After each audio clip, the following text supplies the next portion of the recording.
Friends, welcome. Thank you so much for joining us today for our program tonight. This is a very special evening tonight because we're joined by Scott Ritter for a talk about Russia, Ukraine, NATO, current events, very serious current events that we're all very concerned about. We're going to hear about Scott's books, Disarmament in the Time of Perestroika and Scorpion King. As you've seen already, for people who are here with us live, we have a table back there where people can purchase copies of Scott books, which he'll be signing. So the format of tonight's event is Scott will be giving a talk, a discussion, and after that, we'll do a Q&A. And after that, we will do the book signing. So thank you again, everyone, so much for joining us. I'm very excited for today's program. We're joined here by a live audience and also about 200-300 people on Zoom, along with whoever's streaming live, if the live stream is working. So we're very excited for today's program. We're here at the Community Church of Boston, okay? And this is a pretty historic institution, a peace and justice congregation since 1920. This building has been here for 100 years. And in the last 100 years, it's had a pretty remarkable history. Dr. Martin Luther King spoke with this institution, Rosa Parks, W.E.B. Du Bois, and what was perhaps the most monumental speech a couple of weeks ago delivered by yours truly. So no, just kidding. The illustrious history and tradition of this church is better continued tonight by our guest, Scott Ritter. Scott Ritter, as many of you know, he's a Marine, a former Marine, and UN's weapons inspector. He's an expert on Russian affairs, military affairs, geopolitics. Many of you have been following him, some for the last few months and many others for the last many years. So we're very excited to have Scott Ritter here tonight. Scott, welcome. Thank you so much for joining us.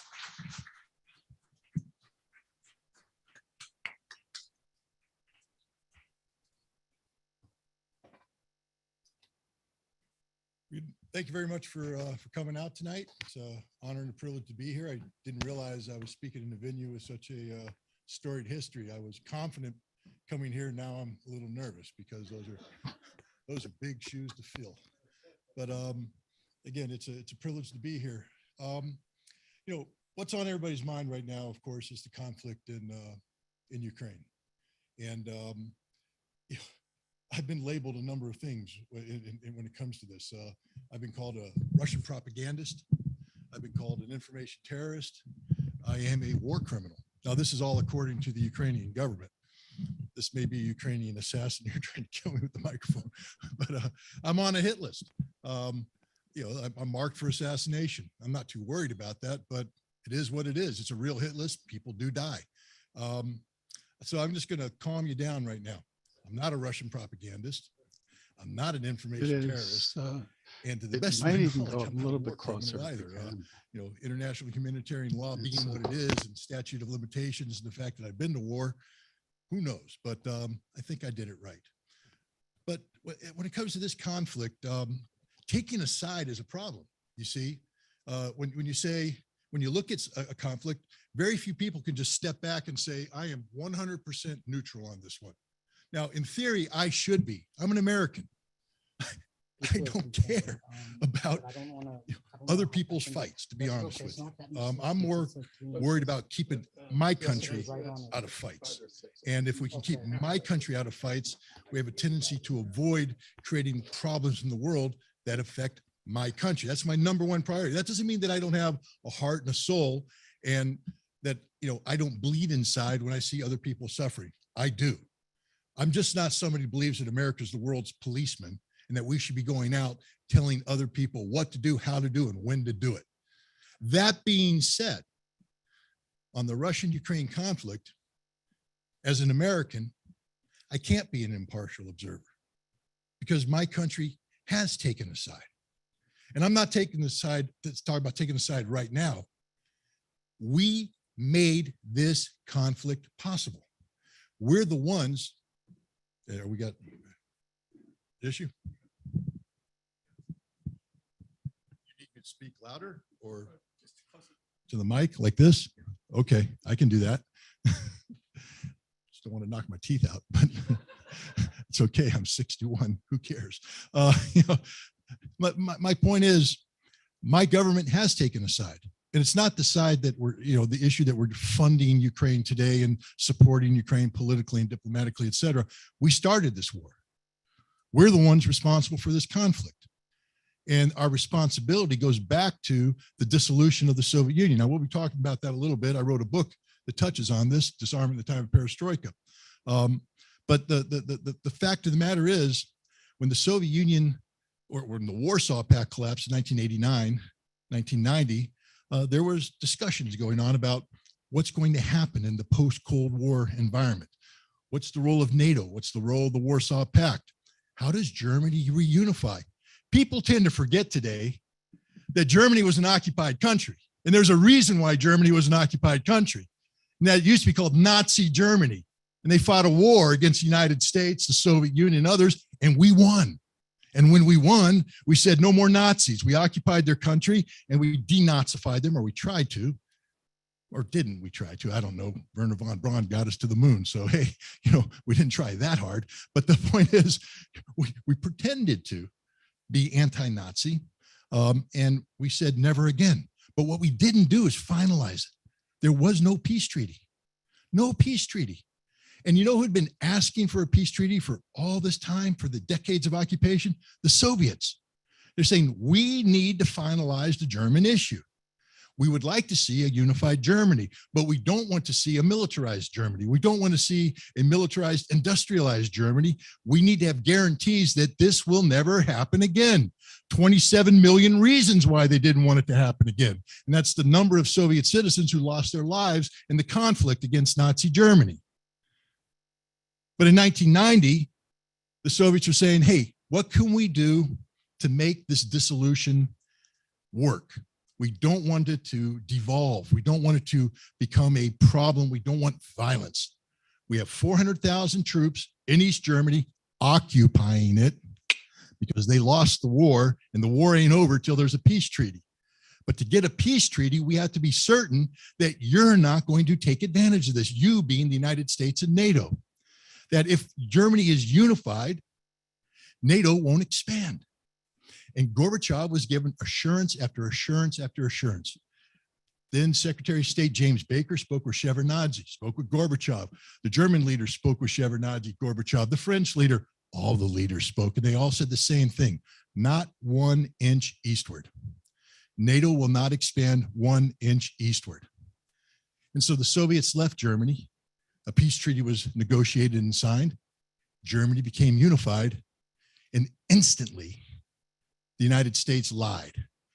James Baker came back from his meeting with Gorbachev, met with the National Security Council and said, hey, I told the guy not 1 inch eastward. And they went, why? Why would you tell him that? We're going all the way, buddy. We're going all the way. You see, the United States had a policy about post-Soviet the political existence. We never wanted Russia to rise up and challenge us the way that the Soviet Union did. We wanted to keep Russia down. And the best way to keep Russia down would be to expand NATO, gobbling up all those former Soviet bloc countries right up to the border of Russia, and then work in this post-Soviet reality to destabilize Russia economically. Ask yourself why Russia was such a nutcase in the 1990s. Now, a lot of people say, Gorbachev, yeah, he bears responsibility. But Yeltsin, yep, he was an alcoholic and a horrible leader. But it was the United States leading the charge, going in there with our capitalism and our democracy. And we didn't have capitalism. Capitalism is supposed to be about the economy governed by something that resembles the rule of law. This was outright robbery, theft, pillaging. We were robbing them blind.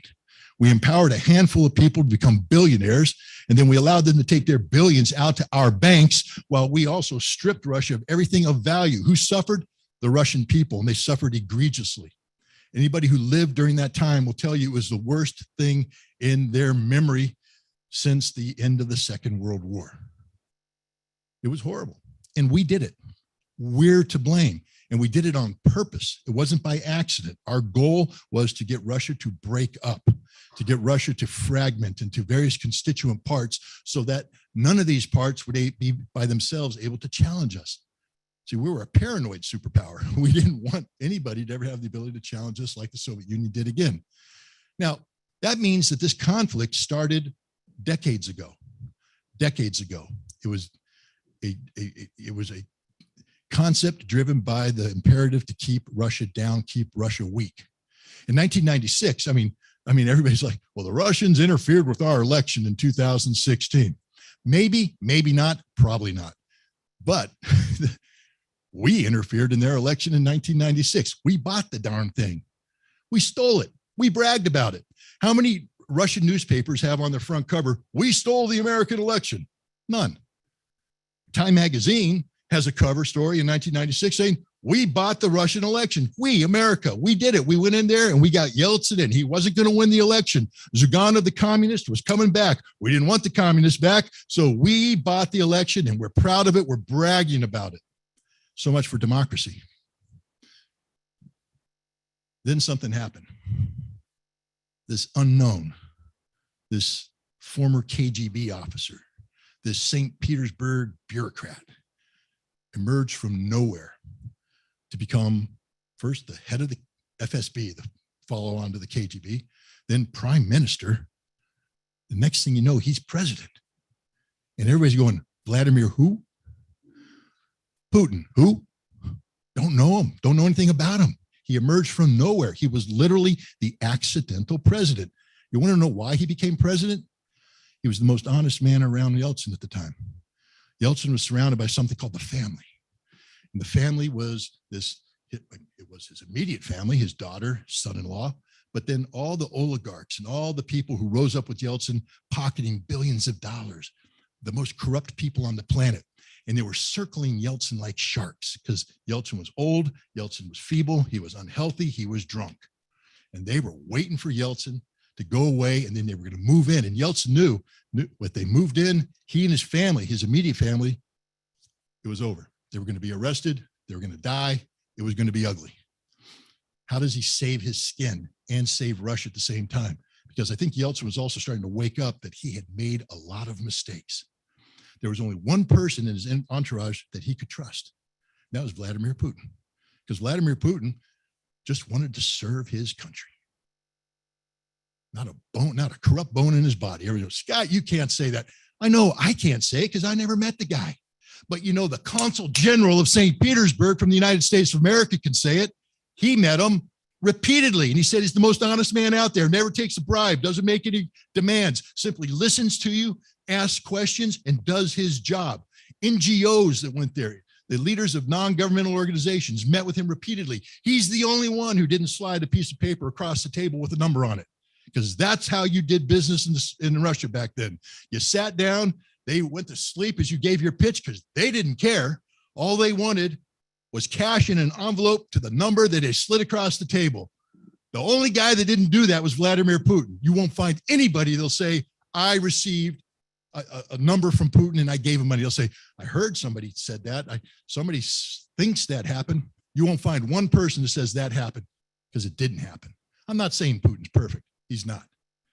I am saying he's the least corrupt individual around Boris Yeltsin at a time when Yeltsin was looking for somebody to step up and save Russia, and Putin stepped up and he saved Russia. You want to know what kind of guy this guy is? When Yeltsin came up to him and said, I need you to become president, he said, not me, babe. I'm not, that's not my job. I'm not up to it. I don't want this job. And Yeltsin said, you got to take it. So he did. Yeltsin resigned, gave his New Year's address. Putin filmed his New Year's address. And then you know what he did? Imagine this. He got on a helicopter and he flew to Chechnya, where they were involved in a war, a horrible war. And his first act as president was to go visit the troops at the front and wish them a happy new year, shake their hands and say, you matter to me, you count. Guys, I know we're supposed to be peace activists, but I'm telling you, as a former Marine, that's one hell of a gesture. To have your commander in chief, this is first act, come to the front lines and meet you and tell you, I got your back. And he wasn't just telling the troops that, he was telling Russia that, I've got your back. things are going to get better. I guarantee it. And he followed up. He did. He delivered on the goods. Ask anybody who's in Russia today. Compare and contrast what's going on in Russia today with what's going on in the 1990s, and you can't say, oh, it's worse today. You won't find anybody who says that. The 1990s was the worst, and Putin has made dramatic improvements. You know who's irritated about it? The United States. See, we didn't want Vladimir Putin to be in power. That's why we bought Boris Yeltsin his re-election in 1996. And we've been conspiring to undermine Putin ever since.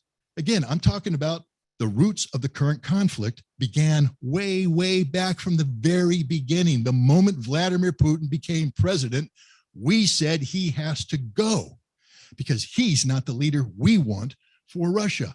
He's talking about a strong Russia. We don't want a strong Russia. We want a weak Russia. We want a Russia that's compliant to the West, not a Russia that says we're the equal, Russia that wants a seat at the table. And so from 2000 until today, we've been engaged in a policy of regime change, trying to remove Vladimir Putin from power. Now, we tried to do it the soft way early on. You know, George W. Bush brought him over to the Crawford Ranch and looked him in the eyes, said, I saw his soul. I don't know, George, if you're that good, you should have run for a third term because you got God on your side. But the point is, you know, Putin was just being Putin. You know, he wasn't exposing his soul. He was just being very blunt about who he is and what he wants for Russia. What he doesn't want is Russia to be challenging the United States on the global stage. What he does want is for Russia to assume its natural place in the world. And when I say natural place, understand it's one of the largest energy producers in the world. It's an economic powerhouse. We have people saying it's just a gas station disguised as a country. Really? How's that working, guys? I mean, if you're going to mock a country and call it a gas station disguised as a country, don't be an automobile stuck in the middle of nowhere with an empty gas tank, because suddenly that gas station disguised as a country's looking pretty relevant, pretty good. Again, we can go into the history of this. We could talk about the Obama administration, the reset. Remember the button, the red button, yellow box, push it, everything's fine and dandy, misspelled word, doesn't mean what it wanted, didn't work, because it wasn't about a reset with Russia, it was about regime change. The reason why we went into a reset is because Putin had done his 2 legal terms under the Constitution, couldn't run for a 3rd consecutive term, so he did a flop with the prime minister, who was Dmitry Medvedev. Medvedev is now president, Putin's now prime minister, and we went, here's our chance. Suddenly we're all nice with Russia. Hey, Dmitry, looking pretty good, buddy. Want to go out to dinner, movie, a date with America? We like you now. We're your friend. We want to help you. Let me help you. And Medvedev went, well, what we'd like you to do is get back in the ABM treaty. Not so fast, Dmitry, on the first date. Really, man. Calm down, chill it. No ABM treaty. Not going to do that. Well, we'd like it if you didn't bomb Libya. Come on, buddy. Tee me, baby. No, we're going to bomb Libya. We're going to do anything we want. Don't you understand the nature of the relationship here? We just want you to kneel before us and bow like Yeltsin did. And Medvedev wasn't going to play that game. Joe Biden was vice president at that time. Joe Biden was heavily involved in trying to undermine Vladimir Putin's return. Imagine, if you would, in an American election, if a senior Russian, let's say Medvedev himself, flew to the United States, let's say it happens next year, 2023, and he meets with the Republican Party, the opposition, and he says, Joe Biden shouldn't run for re-election. It'll be bad for Joe Biden. It'll be bad for America. I don't care where you stand in politics. That should just irritate the living you know what out of you. A foreigner doesn't come to my country and tell me what's good for my country, tell me what's good for anybody. Get the hell out of my country. But Joe Biden flew to Moscow, met with the opposition, and said Putin shouldn't run for re-election. It'd be bad for Russia, bad for Putin. Because our policy was regime change. Putin ran for election, won, and he's back in president. But now he knows where the United States stands. We're trying to remove him from power. The Maidan revolution of 2014 was a coup d'etat in Kiev. You can pretend it's a revolution, but it wasn't. It started out as a peaceful demonstration. I'm not denying that the first demonstrators in Maidan in the in December of 2013, where I believe they were there to peacefully demonstrate against a decision made by the lawfully elected president of Ukraine, Viktor Yanukovych, not to pivot to the EU, but to stick with Moscow. And they said, you betrayed us. You promised we're going to EU. Hey, you know what? You have a right to demonstrate. Please demonstrate peacefully. And if enough of you come out there and you can get sort of this gravitas, maybe you can get him to change his mind. But the United States didn't want a peaceful demonstration. We wanted the violent overthrow of Viktor Yanukovych. So we went to our old buddies, the Organization of Ukrainian Nationalists, the OUN-B, B for Bandera, Stepan Bandera. Stepan Bandera is one of the most odious characters in global history. He's a man who believes in the supremacy of the Ukrainian nationality. Now, that's okay. I'm proud to be American too, you know. But see, I don't want to go around and kill everybody because I'm an American. But Stepan Bandera didn't just want to kill people, he did kill people. The thousands of men who operated under his command are responsible for the deaths of tens of thousands of Jews. The massacre in Lvov, when the Germans went in 1939, Bandera's guys did it. The people who pulled the trigger in Babi Yar in 1941, Bandera's people. Ask the Poles how they feel about Wolin, a region in Poland, where over 110,000 Polish men, women, and children were slaughtered by Bandera's people. You know what their specialty was? To go to a village, take everybody, put them in a barn, then set it on fire and sit back and laugh as the people burned to death. Any people who managed to get out, they'd shoot for fun because they really got off on this kind of thing. And they killed hundreds of thousands of Russians too. Now, Bandera is a Ukrainian nationalist, so he originally fought on the side of the Germans against the Soviets, and then later on, when the Germans didn't get him what he wanted, they put him in a sort of a soft prison, but they released him later on so he could fight again. Then when the Germans went away, he continued to stay in place and fight the Soviets, first as undercover force for the Germans, working for German intelligence, Nazi intelligence, I should be clear, a guy named Gehlen, the Gehlen organization. And then when Nazi Germany was defeated, we came in and we brought in Gehlen. We said, don't surrender, boss. Just come over. You work for us now. We want your whole organization. I know you guys are Nazis. I know you committed war crimes, but we don't care. We want the people you control in the former Soviet Union, including Stepan Bandera, and they're going to work for us now. So from 1945 to 1954, we ran a covert war against the Soviets in Ukraine using Stepan Bandera's Organization for Ukrainian Nationalists. This war cost about 300,000 people their lives. How many Americans know about this war? Not too many. Not too many. 300,000 people, 200,000 Ukrainians, 100,000 Russians. Depending on your numbers, the Soviets lost between 8,000 and 30,000 of their own troops. So this isn't a small little, you know, Red Army faction thing, killing a person here. This is straight up war. And it went from 1945 to 1954, and it was funded by the United States of America, the Central Intelligence Agency. Now they got beat. And what happened to these people when they got beat? They fled to Europe, and then they went on diaspora. They went to Canada. They came here to the United States. In Ellaville, New York, 60 miles away from where I live, there's a park called Heroes Park. And in Heroes Park, they have the statues of Stepan Bandera, Roman Stukovich, and other neo-Nazi mass murderers. And every summer they bring kids in who wear brown Nazi uniforms, and they parade around holding the photographs of these people up, praising their works. Glory to Ukraine, glory to the heroes. Now, those words by themselves means, yeah, I say, glory to the Marine Corps. You know, Scott Ritter, you're a racist. No, I'm not. I'm just praising the Marine Corps. But when you say Slava Ukraina, as Nancy Pelosi did proudly on the floor of the United States Congress, it's like saying Sieg Heil. Now, do you want to tell me that Sieg Heil just means to victory? Sieg Heil. I'm just saying to victory? No, you know darn well what I just did. If I use those two words and my hand goes up, you know what that is. That's a Nazi salute and a Nazi cry. So let's not pretend that Slava Ukraina is not what it is. It's the cry of the Bandera movement. It is a cry of Ukrainian white supremacy, Ukrainian Aryan supremacy, and the arrogance of the Ukrainian nationalists that they have a right to kill the subhumans, Poles, Russians, Jews. We put them in power, ladies and gentlemen. 2014, we put them in power. Now, some in Congress got a little irritated about that. Starting in 2015, because we were providing hundreds of millions of dollars per year to train the Ukrainian army. We'll get to that in a second. But Congress went, well, wait a minute. There's a Nazi problem in Ukraine, a Nazi problem. Everybody knew it. It's the Bandera movement, the right sector, Sloboda, Azov battalion.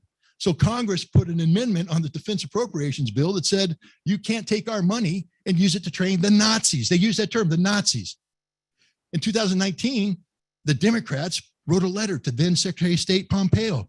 They said, why aren't you labeling the Nazis a foreign terrorist organization? Because they're a white supremacist neo-Nazi group. Why are we supporting them? Why are we tolerating them? Congress knew exactly who these people are and what they represented until Russia went into Ukraine. And then it's like the memory's wiped. Jamie Raskin was one of these congressmen who signed a letter to Pompeo condemning the policies of the Trump administration for funding Nazis. But on April 28th, after he sent out a tweet praising the Holocaust Remembrance Day, and I support that, by the way, the Holocaust should never be forgotten, ever, never again. I believe that. Does Jamie believe that? He tweeted about it, but then he went on the floor of Congress and chastised a Republican congressperson. I'm not here singing her praises, Marjorie Taylor Greene. We all know she's not perfect, but she got up there and she was saying the right thing. We're funding Nazis. Why are we funding Nazis? And he said, what Nazis? You have no proof. Jamie, I have your name on a letter. You signed the letter saying there's Nazis in Ukraine, but they're still there. They haven't gone away. And the problem manifests itself over and over again. And what I'm trying to get at here, ladies and gentlemen, is that when we have this conflict in Ukraine, there's history. And you can either be on the right side of history or the wrong side of history. You can't be in the middle, especially if you're an American, because your government has aligned itself to the wrong side of history.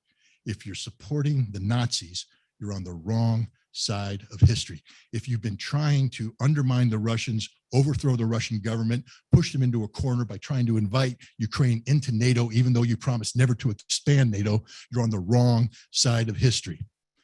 Now, when I was back protesting the war in Iraq, I used to say that, first of all, I'm not a pacifist. I hope you guys know that. Don't condemn me, but I'm not. You want to fight my country, I'll kill every one of you. I don't believe in peace. I believe in war. But I believe war should be the last thing we ever do, that we have to exhaust every possibility short of war before we go to war. Every possibility. We should never send people off to die in combat if there's the potential to resolve this problem peacefully. You know who exhausted every possibility short of war before making the decision to go into Ukraine? Vladimir Putin. He did everything. Did everything. There was a negotiated peace in 2015, the Minsk Agreement. And it wasn't that Putin was trying to impose it on Ukraine. France and Germany came together in something called the Normandy Format, and they're the ones that took the lead and said, we need peace. We need to bring this issue to an end. Russia, work with us on this. And Putin said, okay, I'll work with you if you guys are serious about it. They said, we're serious. They said, the Ukrainians, all these people that you're trying to kill in the Donbass, these Russians, what needs to happen is you have to pass laws that protect their rights. Give them some sort of autonomy so that they don't fall victim to your anti-Russian laws that you've been passing. Again, right side of history, wrong side of history, go to the laws that have been passed by the Ukrainian parliament that ban the Russian language, ban Russian culture, ban Russian everything. Now remove the term Russian, insert the term Jew, and you have the same laws that Germany passed in the 1930s. Right side of history, wrong side of history. Putin's on the right side of history, ladies and gentlemen. Now, I'll take questions from you later on about this, but I just wanted to set this up, where I come from on the issue of what's going on in Ukraine today. I'm on the right side of history. That's my opinion. You're welcome to challenge me. Now, this war is a bad deal. It's a horrible war. I'm not sitting here saying, yay, Russia, kill more Ukrainians. It's the last thing I'm saying. I'm actually saying we need to be working overtime. We being the United States, since we started this conflict, we need to be working overtime to have an off-ramp to this conflict. And people say, well, things are so bad today. How could you possibly talk about a diplomatic off-ramp? There will never be good relations between the United States and Russia. I said, wow, I think I've heard this before. It was in the 1980s when I was in the Marine Corps. We called them the evil empire. They called us enemy number one. We almost went to nuclear war several times. We had hundreds of thousands of men on the border of Germany. They had hundreds of thousands of men on the border in East Germany. We were ready to go to war at a drop of a hat. Things were really bad. We had built new nuclear weapons. They had the SS-20 missile. We had the Pershing missile. And we were this close to global nuclear annihilation. I'm not joking. It was real. I was there. I know. You know what happened? We signed a treaty. As bad as relations were, we signed a treaty, the Intermediate Nuclear Forces Treaty, and we worked with the Soviets to get rid of an entire class of weapons that were threatening Europe and the world with annihilation. I was involved in that treaty. I came in on the ground floor. One of the proudest things in my resume, it's sort of an ego thing, but I'm proud of it nonetheless. I was the first inspector on the ground in the Soviet Union. Number one, baby. It was an accident. Should have happened. When they recruited me, they thought I spoke Russian. I took Russian. It's on my resume, but I was in college. I was playing football and drinking beer, and Russian was not in the top of my priority. I did enough to pass, and it shows that I passed, but the headquarters Marine Corps said, we need Russian speakers. Ritter speaks Russian. Send them to the agency. I showed up, and they had a lieutenant colonel. We call him Pulemyot Kelly. Pulemyot means machine gun. And it wasn't because he was deadly with a machine gun. He was a Marine, but it was because he spoke Russian so fast. He was fluent. Even the Russians said, you speak Russian so well that we know you're not a Russian. You speak it better than the Russians do. You're grammatically correct every single time. And I had walked in as a first lieutenant in an organization that had nothing but majors, lieutenant colonels, and colonels. I was literally a fish out of water. It was so bad that when I showed up, this is no joke, an Air Force lieutenant colonel came up and said, Lieutenant, coffee machine's over there. The implication was the only thing I was good for was getting coffee. Well, I didn't get him coffee because the general walked in at that time and introduced himself to everybody. And when the general left, this Army lieutenant colonel came up and said, who are you and why are you here? You understand that everybody here is the best expert on the Soviet Union and the United States military. They're all foreign area officers. They all have advanced degrees. They all speak the language fluently. They all have been immersed in the culture. Many of them have done tours in Moscow as defense attachés, spying. And many of them have served in the U.S. military liaison mission in East Germany, spying. These are the real guys, the real deal. These are the superstars of the Cold War. Why are you here? I said, I have no idea. I got orders. I was supposed to go to the Marine Corps and kill people, but they brought me here and I don't know why. And he said, do you want to be an inspector? I said, yes, sir, I want to be an inspector. He said, okay, we'll make you one. But then Pulemyot Kelly found out, tested my Russian, found out I was inadequate, called me an embarrassment to the Marine Corps, an embarrassment to the service. He fired me on the spot. He said, you're going home to the Marine Corps. We don't know why they sent you here. Long story short, being, Marine officers abhor leadership vacuums. We don't do well when we look and we say something needs to be done and nobody's doing it. We have a tendency to say, then I have to do it. And before they fired me, I wriggled my way into doing certain things like running counterintelligence for the entire organization. How that happened, you read about in the book. But the bottom line is I was doing something that I wasn't qualified to do, and I was doing it at a big level. I got the Assistant Secretary of Defense to do a special access program on counterintelligence polygraph program. I thought it was the coolest thing in the world, and the general decided it was the worst thing in the world, and he dissolved it. But in doing so, he said, I like your gumption. And then he said, I'm going to send you over to this new group of inspectors called portal monitors. Their job is to go to Vodkinsk, this Soviet missile factory 700 miles east of Moscow, where they are used to produce missiles at SS-20, and we have to make sure they aren't producing them anymore. So you're going to be part of the team outside that factory. In June, they sent me there 14 days before the treaty was implemented with an advanced party of inspectors to help pave the way for the arrival of 30 Americans full-time living there. That's how I got to be the first person inspector in Russia, because when the clock ticked over on July 1st, the treaty's in force, I'm on the ground, and Colonel Kelly, I'm here, buddy. You're flying in on an airplane still. You're the second inspector on the ground. But I'm not that petty. Maybe. But what we did for the next couple of years was just fantastic. It was one of the best things in my life. I went from being a Marine who lived and breathed killing Russians to a guy who was working with Russians to get rid of the missiles that were threatening global peace. It was one of the most transformative moments in my life. And I loved every aspect of it. But the key takeaway here isn't just that it was a cool story. Hey, it's a cool story. But the key takeaway is that it provides a template on how we can do it, how we can repair relations with Russia. You see, right now, we don't have active arms control. We have a treaty that nobody's paying attention to. They're not even letting inspectors operate right now. Relations are so bad. The INF treaty that I was involved in no longer exists. And yet the weapons are coming back and they're providing the same level of threat. Everybody's talking about the potential of nuclear conflict. So how do we get out of this mess? George Santayana, American philosopher, said those who forget the lessons of history are condemned to repeat it. But the implication there is that the lessons of history are bad.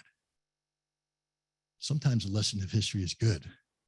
Sometimes the lesson of history is a success story. And those who fail to learn the successes of history are condemned not to have the opportunity to repeat it. This book provides a template of hope on how the United States and Russia can move forward from this horrible situation we're in today. So I encourage people to buy the book. I'll sign it, etc. Now, Amar mentioned something, and I'll throw it out to you. He said people are interested in the conversation I had with Roger Waters. And I could stop right now and go straight to questions, or I can address this at this point in time. I'll leave it up to you. What would you guys want me to talk about, Roger? Everybody okay with Roger? All right, here we go. Me and Roger. And the reason why I want to talk about this is it'll introduce me to you. So when you start asking questions, you know a little bit more about me. In 1978, I was a senior in high school. And all the people that listened to Pink Floyd were not the people I hung out with. I was a Rolling Stones kind of guy. Some Girls was my album. And I hung out with the football team. We went up to the castle. We snuck beer up to the castle. We'd get out there in the break, chug a beer, go back to class. I was trying to get Betsy Ensign to go to prom with me. She did. So it wasn't a bad year. But all I was focused on was what was going to happen after high school. I wanted to go in the military. I was a child of the Cold War. I wanted to serve my country. I wanted to fight Russians. Fast forward, 1983, my senior year in college. I've just finished my final summer training program with the Marine Corps, officer candidate school. And I'm now looking at a piece of paper that says, if you sign this, you're going in the Marines.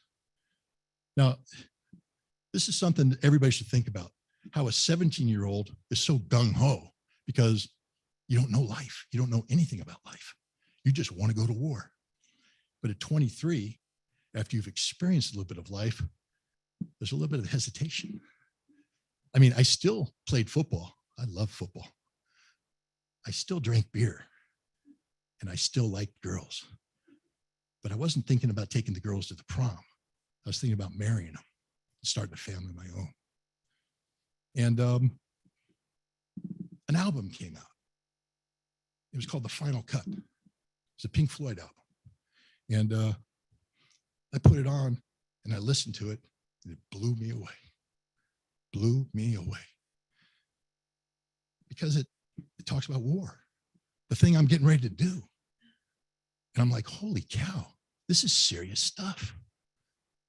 Do I want to do this? And there's a song in particular called The Gunner's Dream.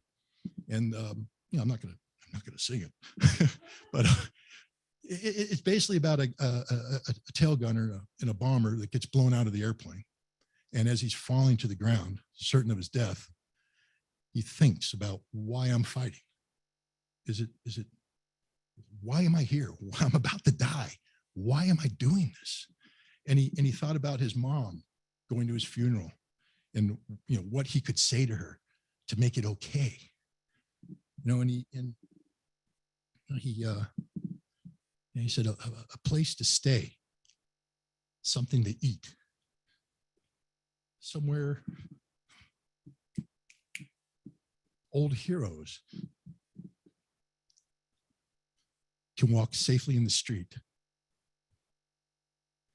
He said, a place where you can speak out about your doubt and fears, and no one ever disappears. You never have to hear the standard issue kicking in your door.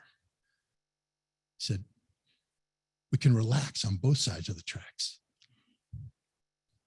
And maniacs,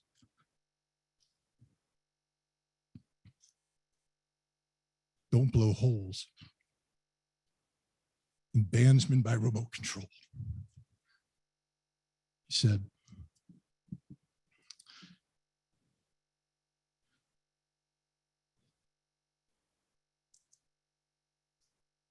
everybody has recourse to the law, and no one kills the children anymore.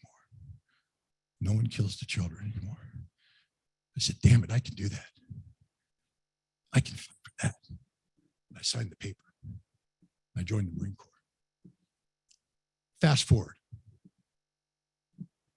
February 1991, Gulf War. I'm in the thick of things.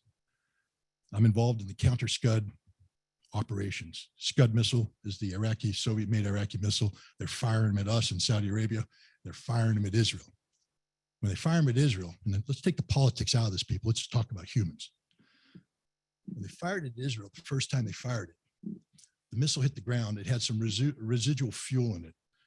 Some of the fuel is it's called IRFNA, inhibited red nitric fuming acid. It's red. And when the Israelis put everybody, they told them the Iraqis might be using chemical weapons. So all the Israelis built this special room in their home where they saran wrapped it, made it proof, and they gave gas masks to everybody. And the families were in there and they were panicked. Imagine this. You've got a gas mask. You're not properly trained on the gas mask. And suddenly you're told, alarm, alarm, alarm. You're in your room and you're putting the gas mask on yourself, and you have a baby and you're putting the gas mask on the baby too. The missile hits. The first responders from Israel come in with their detectors, and they misidentify the fuel as chemical agent. So they don't lift the alarm. And the families are in this room, but the baby can't breathe. And the mother's sitting there holding the baby, and the baby's struggling. But the mother can't take the mask off because it's chemical weapons. And the baby dies. This happened over and over and over again. No one kills the children anymore, but they're dying. And I'm aware of that. So I need to get rid of these scuds. That's my job.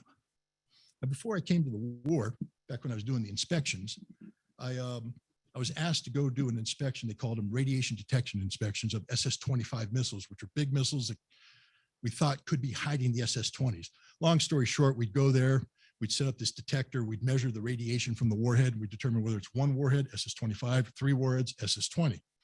That's not why I was sent. I was sent because I was a good observer. And I would observe these missiles up close, and then later on when we fly back, the CIA would have me draw sketches of it. The sketches were deemed to be so good that I was invited to a place called the Foreign Intelligence Division, United States Air Force.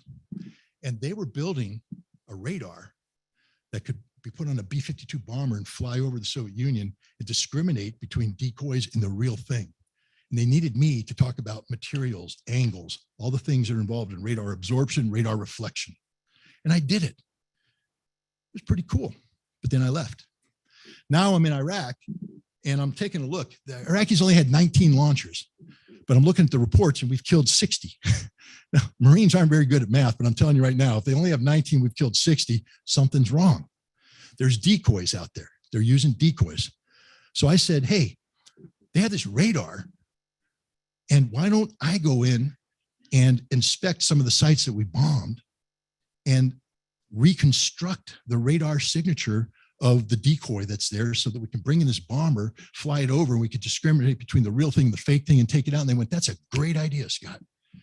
So I got sent to the SEALs, and we were going to go in and we're going to go to this one site that we had picked out where it looked like it was a Scud, got bombed, and we were training up to do the mission. Turned out it wasn't a Scud. It was a Bedouin tent at night. The silly Bedouins brought their sheep in, and the infrared signature on the Maverick missile picked up a long, what looked like cylindrical object. And when they fired the Maverick in there, it blew up, and they said killed Scud, but it was just a bunch of dead sheep and dead Bedouins. So they canceled the mission. But then I got invited to go to this other unit, these really special guys. You might have heard of them, Delta Force, the best of the best. Delta Force is up north in Saudi Arabia. They're crossing into Western Iraq, and they're hunting the Scuds. And they had found something that looked like a Scud. I was sent up to investigate it. It was a decoy. This is what I wanted, the decoy. I needed to get that decoy. So I flew in and I met with these guys. But as I talked to them, I noticed they're all a little bit down. They're a little depressed. Well, you see, the same night I arrived, that morning, every organization has its superstars. Delta Force had a guy named Patrick Hurley. Patrick Hurley was one of the original founding members of Delta Force. He went to Iraq to try and rescue people in Desert One. And during the Panama invasion, he was the sniper that took out the Panamanian with the grenades who was going to blow up Kurt Muse before he could be rescued. Kurt Muse was a CIA agent being held by Noriega's people. Guy's a legend. And Patrick Hurley is out in Western Iraq with a patrol called Dart Patrol. And it's raining, the weather is miserable. And he's setting his guys in for the night. And he's up on top of a wadi and he slips and he falls 80 feet to the bottom. Now he gets up, he's feeling a little pain, and he goes in, he says, hey, I fell. And his medic says, sit down, we stabilize him. We think you might have a spinal injury. We need a medevac. The weather sucks. They say, who wants to fly this mission? A guy named Charles Cooper says, send me. Mike Anderson, another pilot, send me. We need medics. Otto Clark, send me. Eloy Rodriguez, send me. We need crew chiefs. Chapman, Mario Vega Velasquez, send us. And they flew in. Now, this is back in the day when you didn't have GPS on these helicopters. It was all done by time and direction. You had a map, you flew at a certain speed, a certain altitude for a certain time, hit a point, and navigate. They had to do dead navigation hundreds of miles into Iraq to find this place in the middle of nowhere. And they did it. The weather was horrible, sleet. You're flying low to the ground. You can't go high. The radar picks you up to get shot down. They're going in to rescue Patrick Hurley. The medic on the scene comes out and he hears the helicopter coming because you can't talk on the radio because the Iraqis will pick up the signal and they'll come in and they'll attack you. So he breaks an infrared stick, puts it on a string and spins it. And the pilots can see the spinning arc and they come in and they land. And they load Patrick Hurley up on the helicopter and they fly him back, but the weather's bad. The weather's really bad, horrible. So they're flying back and they get to the base, but it's fogged in, frozen fog. So they start making turns. Look, and they ask them to turn on the lights. So they turn on the lights, but you can't see the lights. So Chapman and Vega Velasquez are leaning out the helicopter, looking for the ground, looking for the ground. They make one pass, they can't do it. Otto Clark and Eloy Rodriguez are holding Patrick Hurley stable because he has a spinal injury and they're making turns. So they're trying to stabilize him. Meanwhile, Cooper and Mike Alexander are trying to fly the airplane. They make one more pass and they hit the ground. Helicopter flips, kills everybody on board. Everybody's dead. That's why these guys are a little down when I'm coming in all my glee saying, let's go find these Scuds. Well, they worked with me and we did do that. But you know why we did it? To honor the sacrifice made by those 7 men. They died for a reason. They died doing something. They died so that no one kills the children anymore. Now, the war ended. We didn't get the Scuds, but I went on to the United Nations and I worked with Delta Force the entire time I was with the United Nations. They came in and we hunted down, we tried to account for the hundreds of missiles, hundreds or dozens of launchers. I worked with the helicopter pilots, Delta Force. By 1993, I was able to go to the director of the Central Agency and brief him that we could account for all the missiles. Well, the US didn't believe us. They didn't believe us. 1994, I'm in Israel. This is a big deal. Ehud Segei is the director of military intelligence for the Israelis. And while I'm trying to get the Israelis to help us with intelligence information, the Iraqis are making a move on Kuwait, 1994, October. Now he has to go to the prime minister and say, do we issue gas masks to the Israeli people? The last time they did that, old people and children died. Panic. And he's like, so he comes to me and he says, Ritter, you're the Scud guy. I have to go brief the prime minister right now. A decision has to be made tonight. Are there any Scud missiles left in Iraq? Is Israel at threat? And I said, no, sir. Mission accomplished. We accounted for them all. And he went and briefed the prime minister. They didn't issue the gas masks. No more children died. It's like one of the greatest moments of my life. I was so proud, because we accomplished the mission. We gave purpose to the sacrifice made by those 7 men. 2001, I've resigned from the special commission out of protest because the U.S. government was interfering with our work. And we're getting ready to go to war with Iraq again. We're getting ready to go to war with Iraq again. One of the things we're saying is that the Iraqis have Scud missiles. And I'm going, no, they don't. We got rid of them all. Mission accomplished. No more Scuds. But no one's listening. I go to the record store. And there it is, the final cut. But it's the new version. It's not on vinyl anymore. It's on CD. And I'm like, whoa, let me look at it. They had a new song on there, a new song. I said, okay, well, I'm going to listen to this song. It's called When the Tigers Broke Free. Blew my mind. It was dark all around. There was frost on the ground when the tigers broke free. And no one survived. And the Royal Fusiliers, Company Z. They're all left behind, most of them dead, some of them dying. And that's how the high command took my daddy from me. The guy who wrote that song was Roger Waters. Eric Fletcher Rogers was his father, Waters. In 1939, he was a conscientious objector. When the British were mobilizing for war against Germany, he said, I don't do that. I don't fight. And they gave him an exception. But by 1940, he realized what the scourge of Nazism was. He changed his mind. He went to the board and he said, I need to serve my country.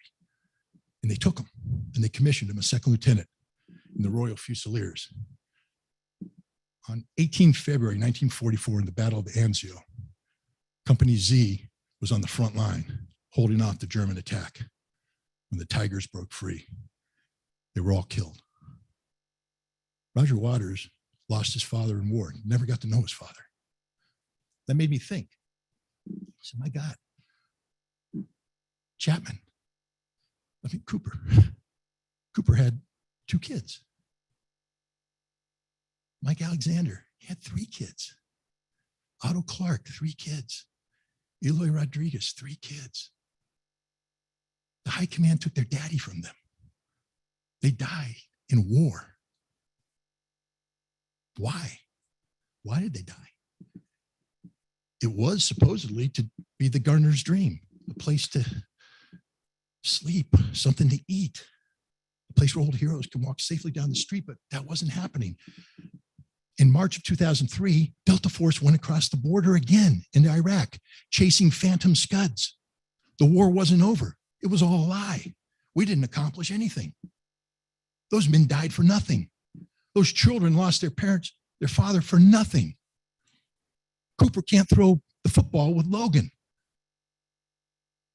Rodriguez had a daughter, Deanna. He can't walk her down the aisle when she gets married. They're gone forever. And then I take a look at what's happening today, the Cold War. Take a look at, we had hundreds of thousands of men in Germany. We're ready to go to war, and we brought that down. And yet today, we're back there cheering as we deploy more troops into Europe. USA, USA, cheering the troops. Now we come to the final song from the final cut. Southampton Dock. We disembarked in 45. No one spoke and no one smiled. There were too many spaces in the line.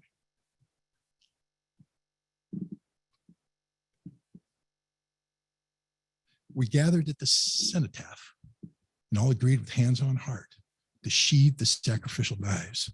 But now she stands on Southampton Dock with her handkerchief and her summer frock, clings to her wet body in the rain, knuckles in quiet desperation, knuckles white upon the slippy reins, she bravely waves the boys goodbye again. We haven't learned a damn thing. Not a goddamn thing. I'll take any questions you have.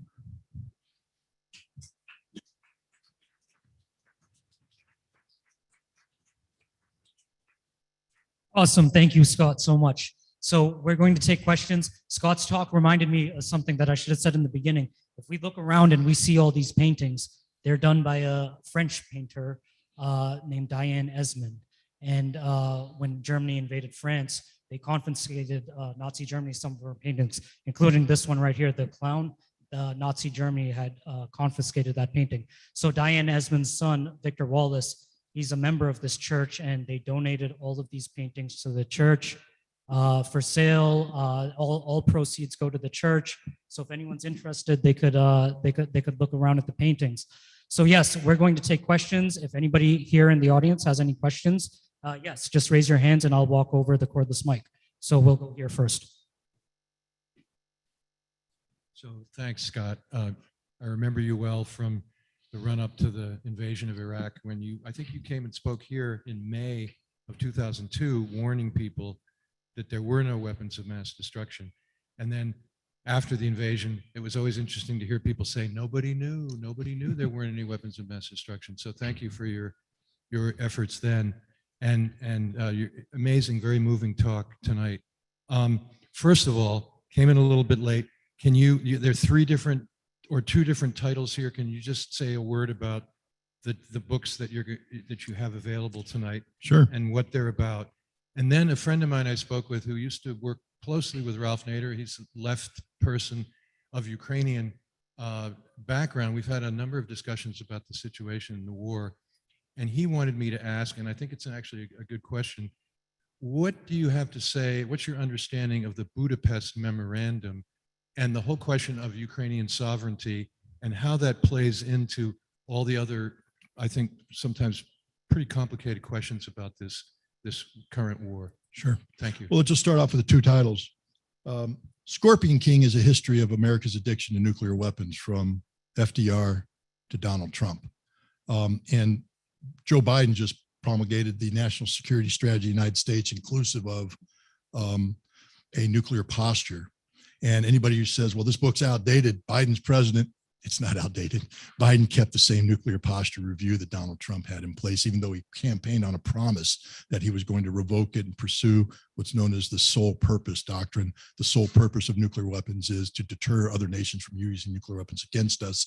Instead, we have a policy of preemptive use of nuclear weapons in a non-nuclear environment that's very ambiguous, meaning you don't know when we're going to use nukes. Sort of the Nixon madman thing, Richard Nixon was trying to convince the North Vietnamese to come to the Paris peace talks. So he was talking to his chief of staff and he said, let them think I'm crazy. I'm crazy, Richard Nixon.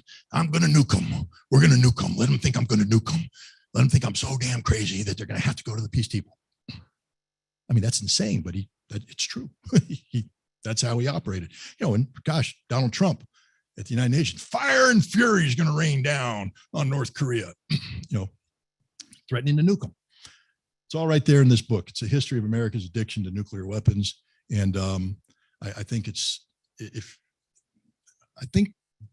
I'm not going to accuse anybody in this audience of this, but when I go out amongst the people, they don't know anything about our nuclear policy. They don't even know what nuclear weapons are. They're not afraid of them.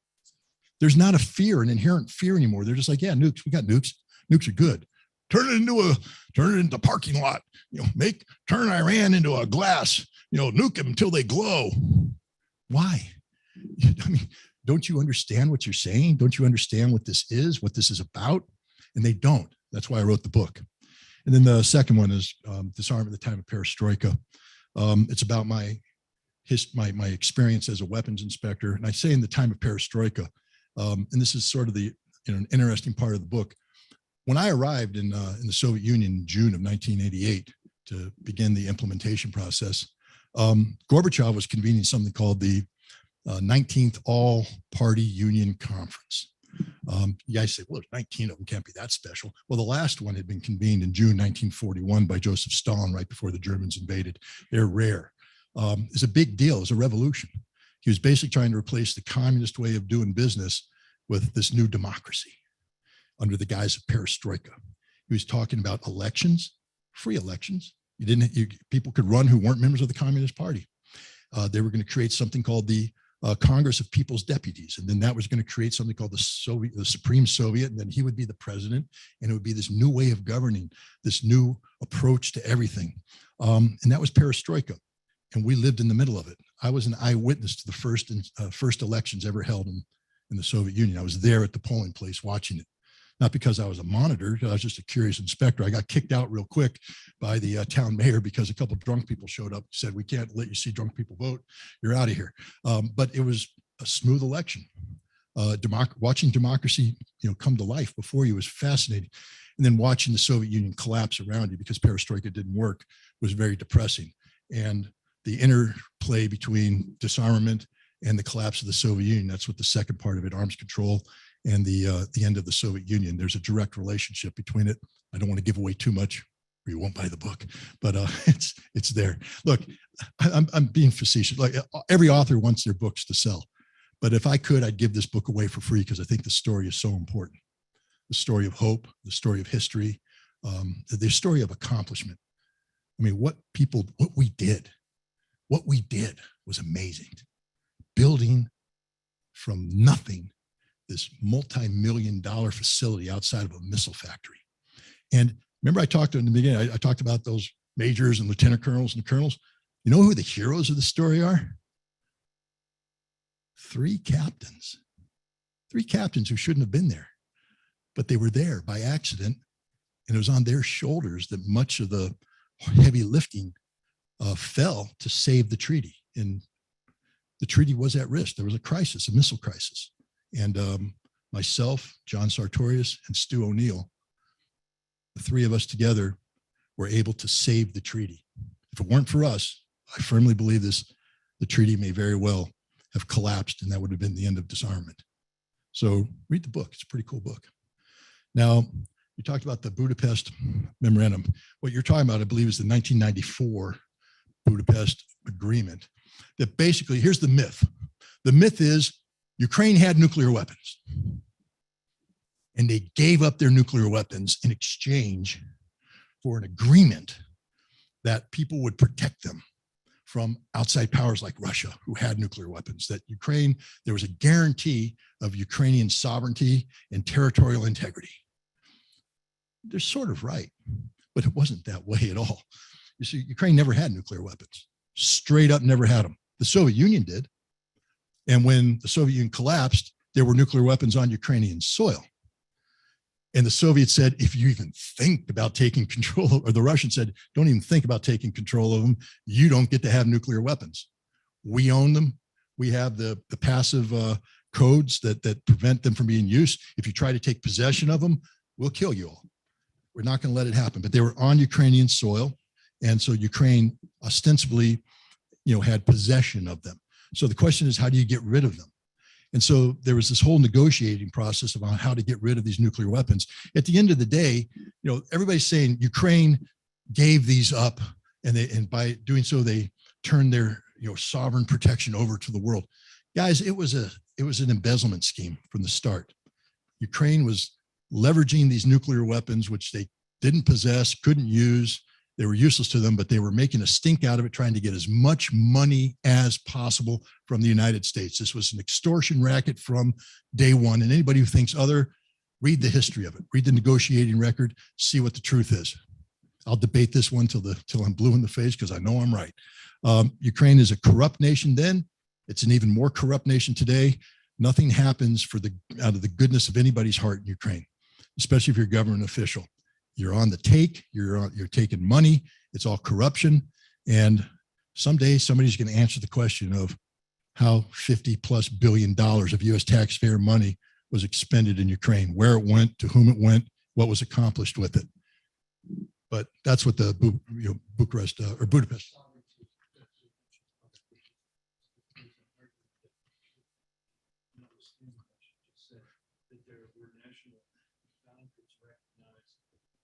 Yeah, I know. I understand what you're saying. Gosh, don't hold a coup. Okay, if you want to have territorial integrity and you have a constitution elected president named Viktor Yanukovych, and you're going to believe in constitutional rule of law, and that attaches to all the treaties you enter in, don't have a coup. Don't illegally overthrow the president with neo-Nazis come in and start murdering Russians. Don't stuff 150 people into a building and set it on fire and laugh as 48 of them die. Don't run into Mariupol and rape women in the streets, repeating what happened in Lvov and broadcast it and film it and brag about it. Because when you do that, I'm sorry, man, you lose sovereign rights. And Russia's going to act in a way Russia needs to act to protect itself. And that's what Russia has done. Let's not pretend that what happened between February 2014 and April 2014 was all, songs and flowers and dancing in the streets. It was rape. It was murder. It was torture by the Ukrainian nationalists against the ethnic Russians of Ukraine. And when you engage in that, I'm sorry, you can't sit there and say, oh, I'm protected by the Budapest Memorandum. No, you're not. You're a Nazi regime, and you reap what you sow. Yes, ma'am.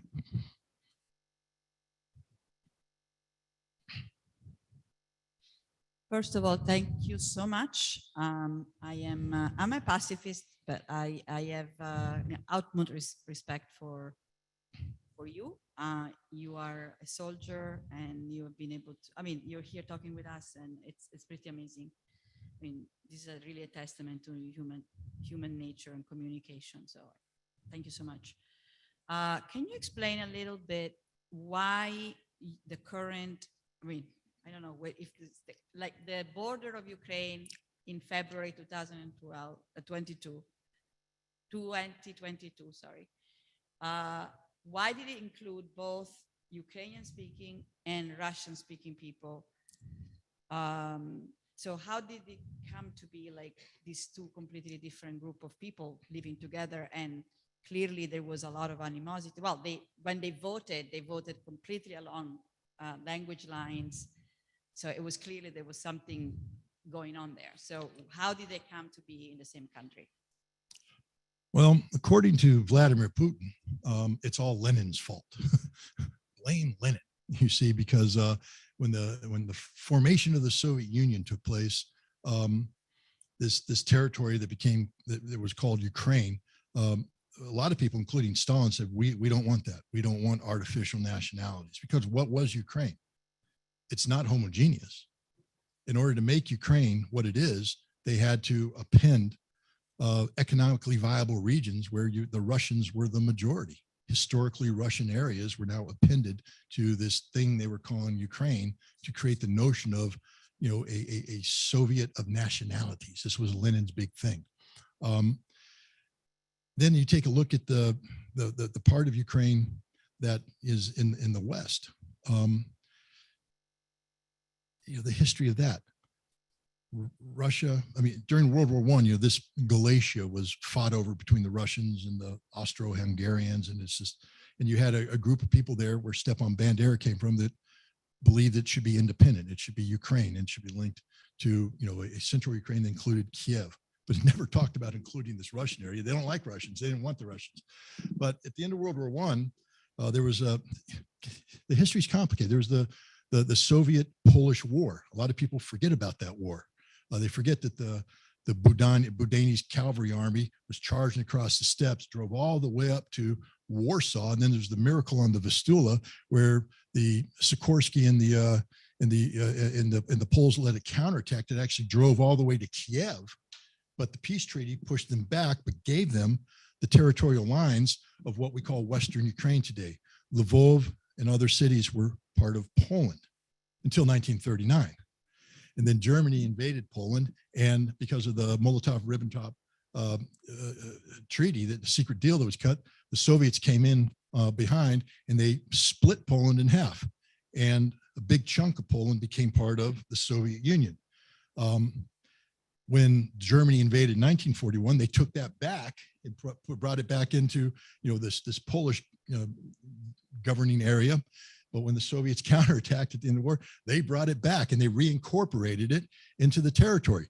They made it part of Ukraine. So now Ukraine has the eastern part and the southern part, which is primarily Russian. You have the western part, which are these Ukrainian nationalists that don't want to be part of the Soviet Union. And then you got the central part where you have what I would call the real Ukrainians, people who, around Kiev and the rump. So you have three different Ukraines. Some people say there's more because you have, Hungarians, part of Hungary was attached to it, part of Romania was attached to it. So you have some other minorities, but by and large, you have these three things that exist. And then in 1956, I believe, Khrushchev made it even more complicated because there was a contract being signed, and because Crimea was part of Russia, the Russian Federation, the Russian Soviet Socialist Republic, the contract that was signed with the Ukrainian was virtually the same as the Russian. And the guy that was signing it got angry, and he went to Khrushchev and said, "Why do I have to execute two identical contracts for the same thing?" And Khrushchev said, "No problem. Crimea it's Ukraine now. So your contract just applies." I mean, that's the story I heard. It may be something more complicated, but Khrushchev gifted Crimea to Ukraine, even though Crimea is populated overwhelmingly by Russians and has a naval base. But this is back in the Soviet Union, where they weren't worried about this because Moscow ruled everything anyways. But then when the Soviet Union collapsed, you have this artificial entity called Ukraine that emerges. And inside Ukraine, you have a competition between the old Soviets in the Kiev area, the Russians in the eastern part, and these Western Ukrainian nationalists who they all three have a different vision on what's going to make Ukraine work. Ukraine collapsed into the same anarchy, chaos, corruption that Russia did. Even worse, I traveled to Ukraine in 1997 with the United Nations trying to track down a Ukrainian arms dealer who was taking weapons capability from Ukraine, selling it to Iraq on the black market. And we're trying to get the Ukrainian government to stop it. And I'm just going to tell you that the week I spent in Kiev was one of the most disappointing weeks of my life because I was threatened. They tried to bribe me. They tried to do everything. They were going to give me money so I could intervene in the United States. They were doing everything except helping me do my job. And so I walked away from Ukraine saying, this is a fundamentally broken place, and nothing's happened that makes me change my assessment of that. But that's what's going on today. This is why, look, I'm sure you can get a Ukrainian up here who will tell you a different version. He'll talk about the unity of Ukraine, et cetera. But how do you overcome the fact that the Russians and the Western Ukrainians will never be able to live together in peace? Why would you put them in the same country, knowing that this is never going to be resolved except through violence? And the violence is being perpetrated by the Western Ukrainians on the Russians. Even as we speak, they're murdering Russian prisoners of war. They're executing Russian citizens or Russian speakers who stayed behind. They're being pulled out of their homes, taken to the woods, and the Banderists are doing what Banderists do: killing people, murdering people, raping people, torturing people. I don't know how Ukraine survives this, but the Russians have solved half the problem because those Russian-speaking areas are no longer in Ukraine. They're Russia. They had a referendum. I know, sham referendum, didn't follow international law. Tell that to the Russians in Article 64 of the Russian Constitution. They are convinced that this is Mother Russia now, and they're going to treat it as Mother Russia. And everybody who lives in those territories are being told you are forever part of Russia. And I believe that that's actually what it's going to be. And if the Ukrainians aren't careful and don't come up with a negotiated settlement, they may lose Odessa, they may lose Kharkov, they may lose other areas where there are significant Russian-speaking populations. Did I answer your question? Okay. Okay, great. We're gonna take a question from online. I want to take a moment to thank Charlie Welch and Grady behind the computer, and Dean Stevens, who made all the video, audio tech work. Thanks to their efforts, we have over I think 2,000 people watching live right now. So next up, we're going to take a question from Charlie Welch, former president of Community Church. It's not my question. I'm reading a question from the chat on Zoom. Somebody's asking what your opinion of the development of autonomous killer weapons is. Of the what? Autonomous killer weapons. Autonomous killer weapons. Robots, I guess? Yeah, exactly. Killer drones. I'm an old school Marine. So when we killed, we did it up close and personal.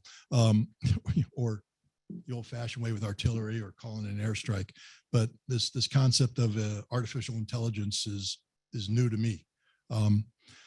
I follow it as closely as I can, but I can't say that I have firsthand experience with autonomous killer drones or, things of that nature. I'm concerned. Somebody who believes that if you're going to go to war, that command and control is absolutely essential, that leadership does matter, and the human factor is paramount, especially if you're talking about international humanitarian law and the absolute requirement for men and women in combat conditions not to allow the heat of the moment to overcome them and have them commit crimes. I think that you have to have very good leadership, very good training, and that there must be a human link in this. So I'm not a fan of allowing life and death decisions to be transferred over to inanimate. I guess they're not inanimate because they move, but it's a problem when you let a Marine speak. You're using a word you don't understand. I know, but when you allow these autonomous artificial intelligence devices to make life and death decisions, I just think it's wrong. I oppose it. I know why people want to do it. I mean, for instance, in the explosive ordnance disposal thing, I would prefer, if I were an EOD tech, not to be putting on the suit, walking up to the device and, playing, casino, hoping that I've made the right choice and I don't blow up. It would be nice to be able to get a robot in there that I could direct, but see, the robot's doing what I tell it to do. It's not making its own decisions. Technology is wonderful. Patrick Hurley, the guy I talked about, today, what they would have done is flown in a team with a whole setup where they would be broadcasting his injuries to a team in Bethesda of doctors who would be sitting around looking at it and telling the medic what to do, and so they could, start saving lives right up front. Technology is awesome, but we should never let technology replace the human being when it comes to life and death decisions. That's just where I stand on that. Great. Thanks, Charlie. And thanks everyone on Zoom. Okay, we'll go this way. Okay. So we'll start with Bella. Thank you. Sorry. Scott, thank you so much for what you've done and what you are still doing, not only for the United States, for the entire world. And I had a question that I actually sent you on Telegram, but I understand you have lots of followers there. Something that I heard that took me aback a little bit from the person I respected. Do you know Konstantin Sivkov? He's a doctor of military science. Do I know what? Konstantin Sivkov? Konstantin? Sivkov. No. He is a doctor of military science, very prominent figure in Moscow. Something he mentioned about disarmament, and that's why I sent you this video immediately. He said that disarmament, by the way, I'm not agree with this point, was the crime against humanity, because his reasoning was that we had so many nuclear weapons between Russia and United States that everyone were afraid of nuclear winter. Or right now we are at the level that some people think, like Nuland's and Blinking's, like that, okay, we can experiment with what would, I would like to argue with him. I am not an expert, you are. I really wanted to. So he's saying that disarmament is a crime against humanity. Yes, because it was actually a break. People were, countries were afraid because we had so many. They realized the consequences that now. I get the question. I think. Again, not that I agree with you. No, I understand. But I have to tell you, I'm somebody who believes in disarmament. I believe in it wholeheartedly, especially, knowing what nuclear weapons are and what nuclear weapons can do. I believe disarmament. I believe in zero nuclear weapons. I don't think there's a reason. These are the most horrible weapons man has ever made. And I can't think of any legitimate reason to use nuclear weapons, especially in a age where once we use them, they can be used against us, and there's no guarantee that we can interdict them in the world. We've done this before. I know there's people out there right now in the US government, all these young whippersnappers, and they're like, no, we can build missile defense. So we can build missile defense, and then we can shoot down their missiles, and we can build this first strike capability that can go in there, precision strike, take them out. Anything that's left comes in, we shoot it down. We can win a nuclear war. I'm like, dude, read my book. You can't. We already did that. We tried that once. It doesn't work. It will never work. Whatever defense you have will not last, and probably won't last the moment you make it, because the other side is building something offensively that can overcome it. And then we just repeat the cycle over and over again till we bankrupt ourselves, building more and more weapons to what threshold? That's why the first real arms control wasn't reduction, it was limitation, the strategic arms limitation talks. We're talking about limiting how many we could build by what types, but we're still building more and more and more. You know, this whole concept of the better defense, that's why we had the anti-ballistic missile treaty. Because we recognize that if we think we can build a missile that shoots down missiles, they'll just build a missile that can overcome our missile that shoots down missiles. So we have to build a new missile to shoot down missiles, and we just do it over and over again. That the best thing to avoid nuclear war was to recognize that if you fought nuclear war, we would all die, mutually assured destruction. And that way we sat there and went, yep, we can't use them, because if we use them, they use them, we all die. And then we said, okay, if that's the case, why do we need so many? Then we began strategic arms reduction talks to bring it down. But what made it work was two sides that respected one another. When the Soviet Union collapsed, the United States stopped respecting Russia, and we stopped treating arms control seriously. So I understand where a Russian could come in and say that the American approach to disarmament is not real disarmament, because it's about giving the United States unilateral advantages over others. It isn't about the equal reduction of capability. It's about sustaining an American superiority and preventing other nations being able to reach what we have, to weaken other nations while keeping us strong. That's our approach. And if I were him, I would view that as a crime against humanity, because it creates the notion that the United States can fight and win a nuclear war. That's why we have a policy that says we can consider using nuclear weapons first, preemptively. That's why we built a new category of nuclear weapons called the low yield warhead, the W76-2, that we actually put on a Trident missile on an Ohio class submarine, and in 2020 tested it in a war game where we fired it against the Russians. We weren't even hiding what we were doing. And the Russians are looking at it going, what? You guys are playing a war game where you're firing a nuclear weapon at us. What do you think we're going to do? Well, Putin's gone on record and said, this is why we had to build these new weapons. We had to build all these new weapons because of you. And he said, you know, you didn't listen to us when we said, don't withdraw from the ABM treaty. You didn't listen to us when we said, don't withdraw from the INF treaty. You didn't listen to us when we said, take strategic arms seriously, arms reduction seriously. Then he gave his little Scarface thing. Meet my little friend.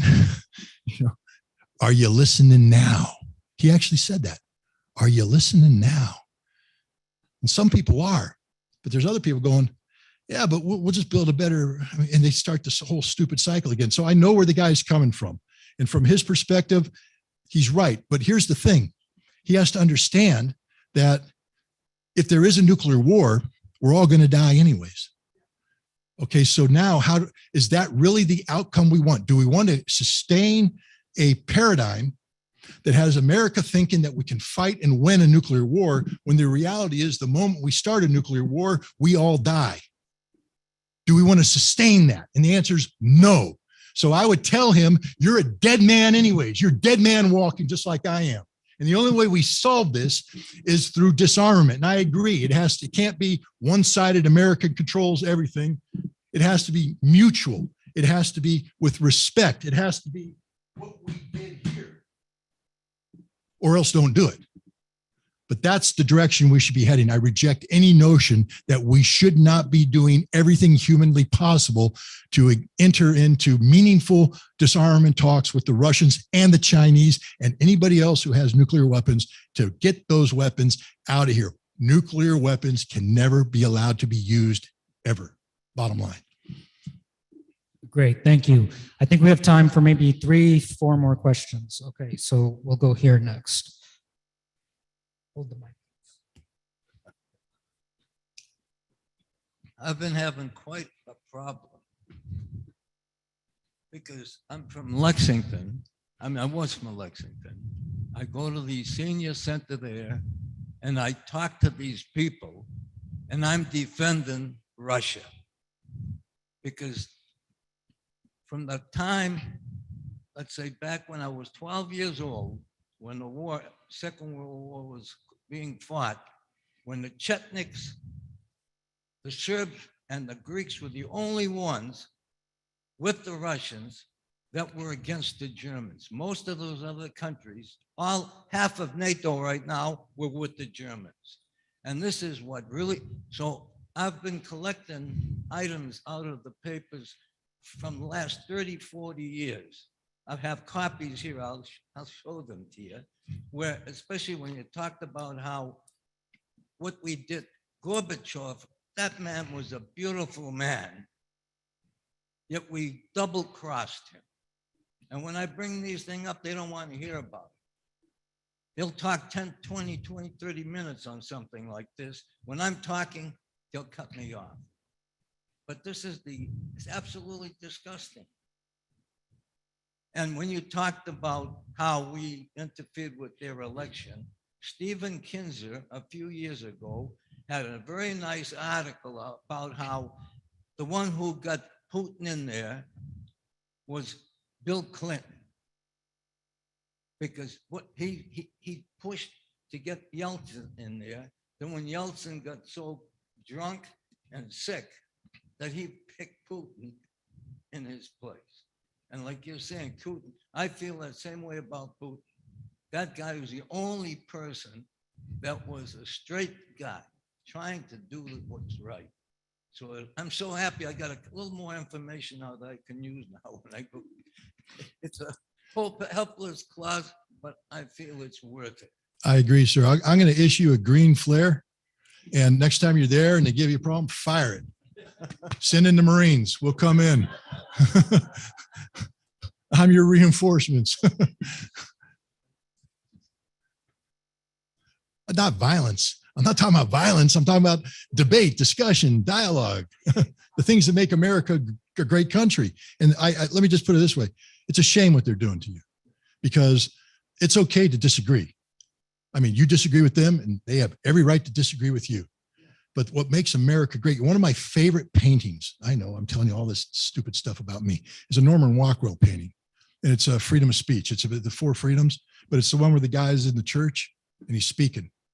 And you know he believes it because you see in his eyes. He believes what he's saying, but he's not a radical. He looks like he's calm. And everybody around him are looking at him, listening to him.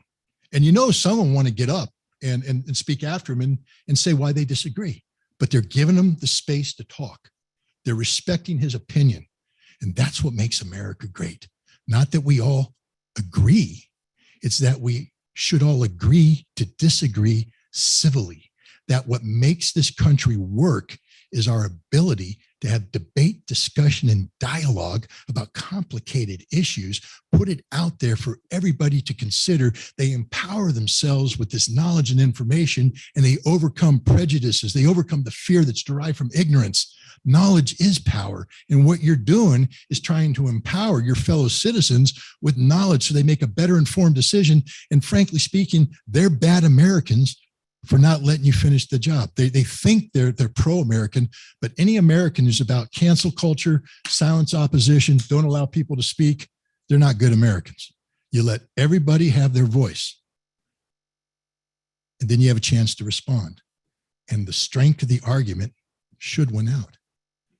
We should respect the average American's intelligence enough to know that if both sides put an argument out there and yours has more fact, yours is more reasoned, et cetera, then you'll prevail. And we hope that people will vote that way. That's what democracy is about. We come up, we talk about things, and in the end, we put it to a vote. And if I made the better pitch, I get more votes. Then we move forward. But that doesn't mean that you're wrong. It means that you sit there and go, okay, you got me this time, but now next time I'm going to listen to what you do. Ritter, you're wrong there. Ritter, you're wrong. Trust me, I'm wrong on a lot.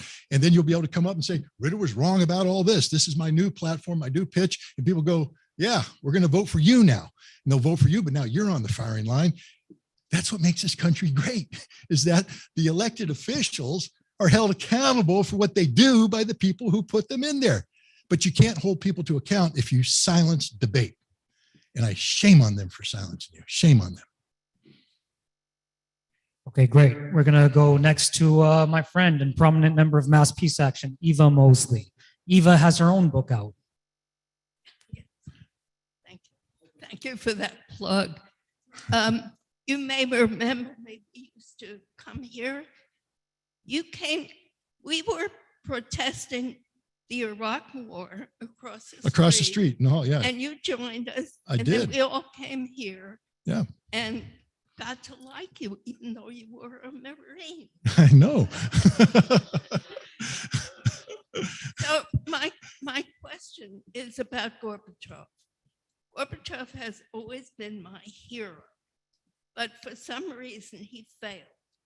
And my impression was, and you know, I'm really old and I have trouble remembering stuff, that the US abandoned Gorbachev and fixed on Yeltsin, who was a thug, as far as I can see. Is that right? Or am I being sentimental about Gorbachev? Well, I think, first of all, Gorbachev was a Soviet politician. So he came up through the ranks, you know, as a Soviet bureaucrat with all that entails. He was a regional power figure. His thing for him that he was young at a time when, you know, the Soviets had dealt with Brezhnev, and then they had Andropov, and then Chernenko, and they're like, oh my God. And there was supposed to be somebody who was supposed to take Chernenko's place who was old, and Gorbachev said, nope, I'm it. I'm the young guy. We're the new blood. He had a vision, and you got to respect that vision. I think he looked at the Soviet Union and said, this isn't working. It's not working the way it needs to work. So he had a vision. The problem wasn't the vision, so to speak. It was the implementation of the vision. Gorbachev talked the talk about democracy, but didn't walk the walk. I mean, one of the big problems early on that caused a big split with Yeltsin was that while Gorbachev said we're going to have an election to vote in this Congress of People's Deputies, and then those elected people are going to vote to create this Supreme Soviet, I'm going to appoint myself president. It's like, whoa, dude, wait. Democracy. You know, why don't you? Because the second you do that, you delegitimize this whole notion of the power of the people. But Gorbachev's had an idea, but he didn't trust the idea. That's the problem. And he was an imperfect salesman for the idea, especially on the economy. He got ahead of himself on the economy, brought in some new thinkers. He was talking about, you know, transitioning from this centrally planned 5-year plan defense industry focused economy into, you know, more of a free market, you know, converted economy with, you know, civilian products. But I talk about this a lot in this book. Vodkinsk was a missile town.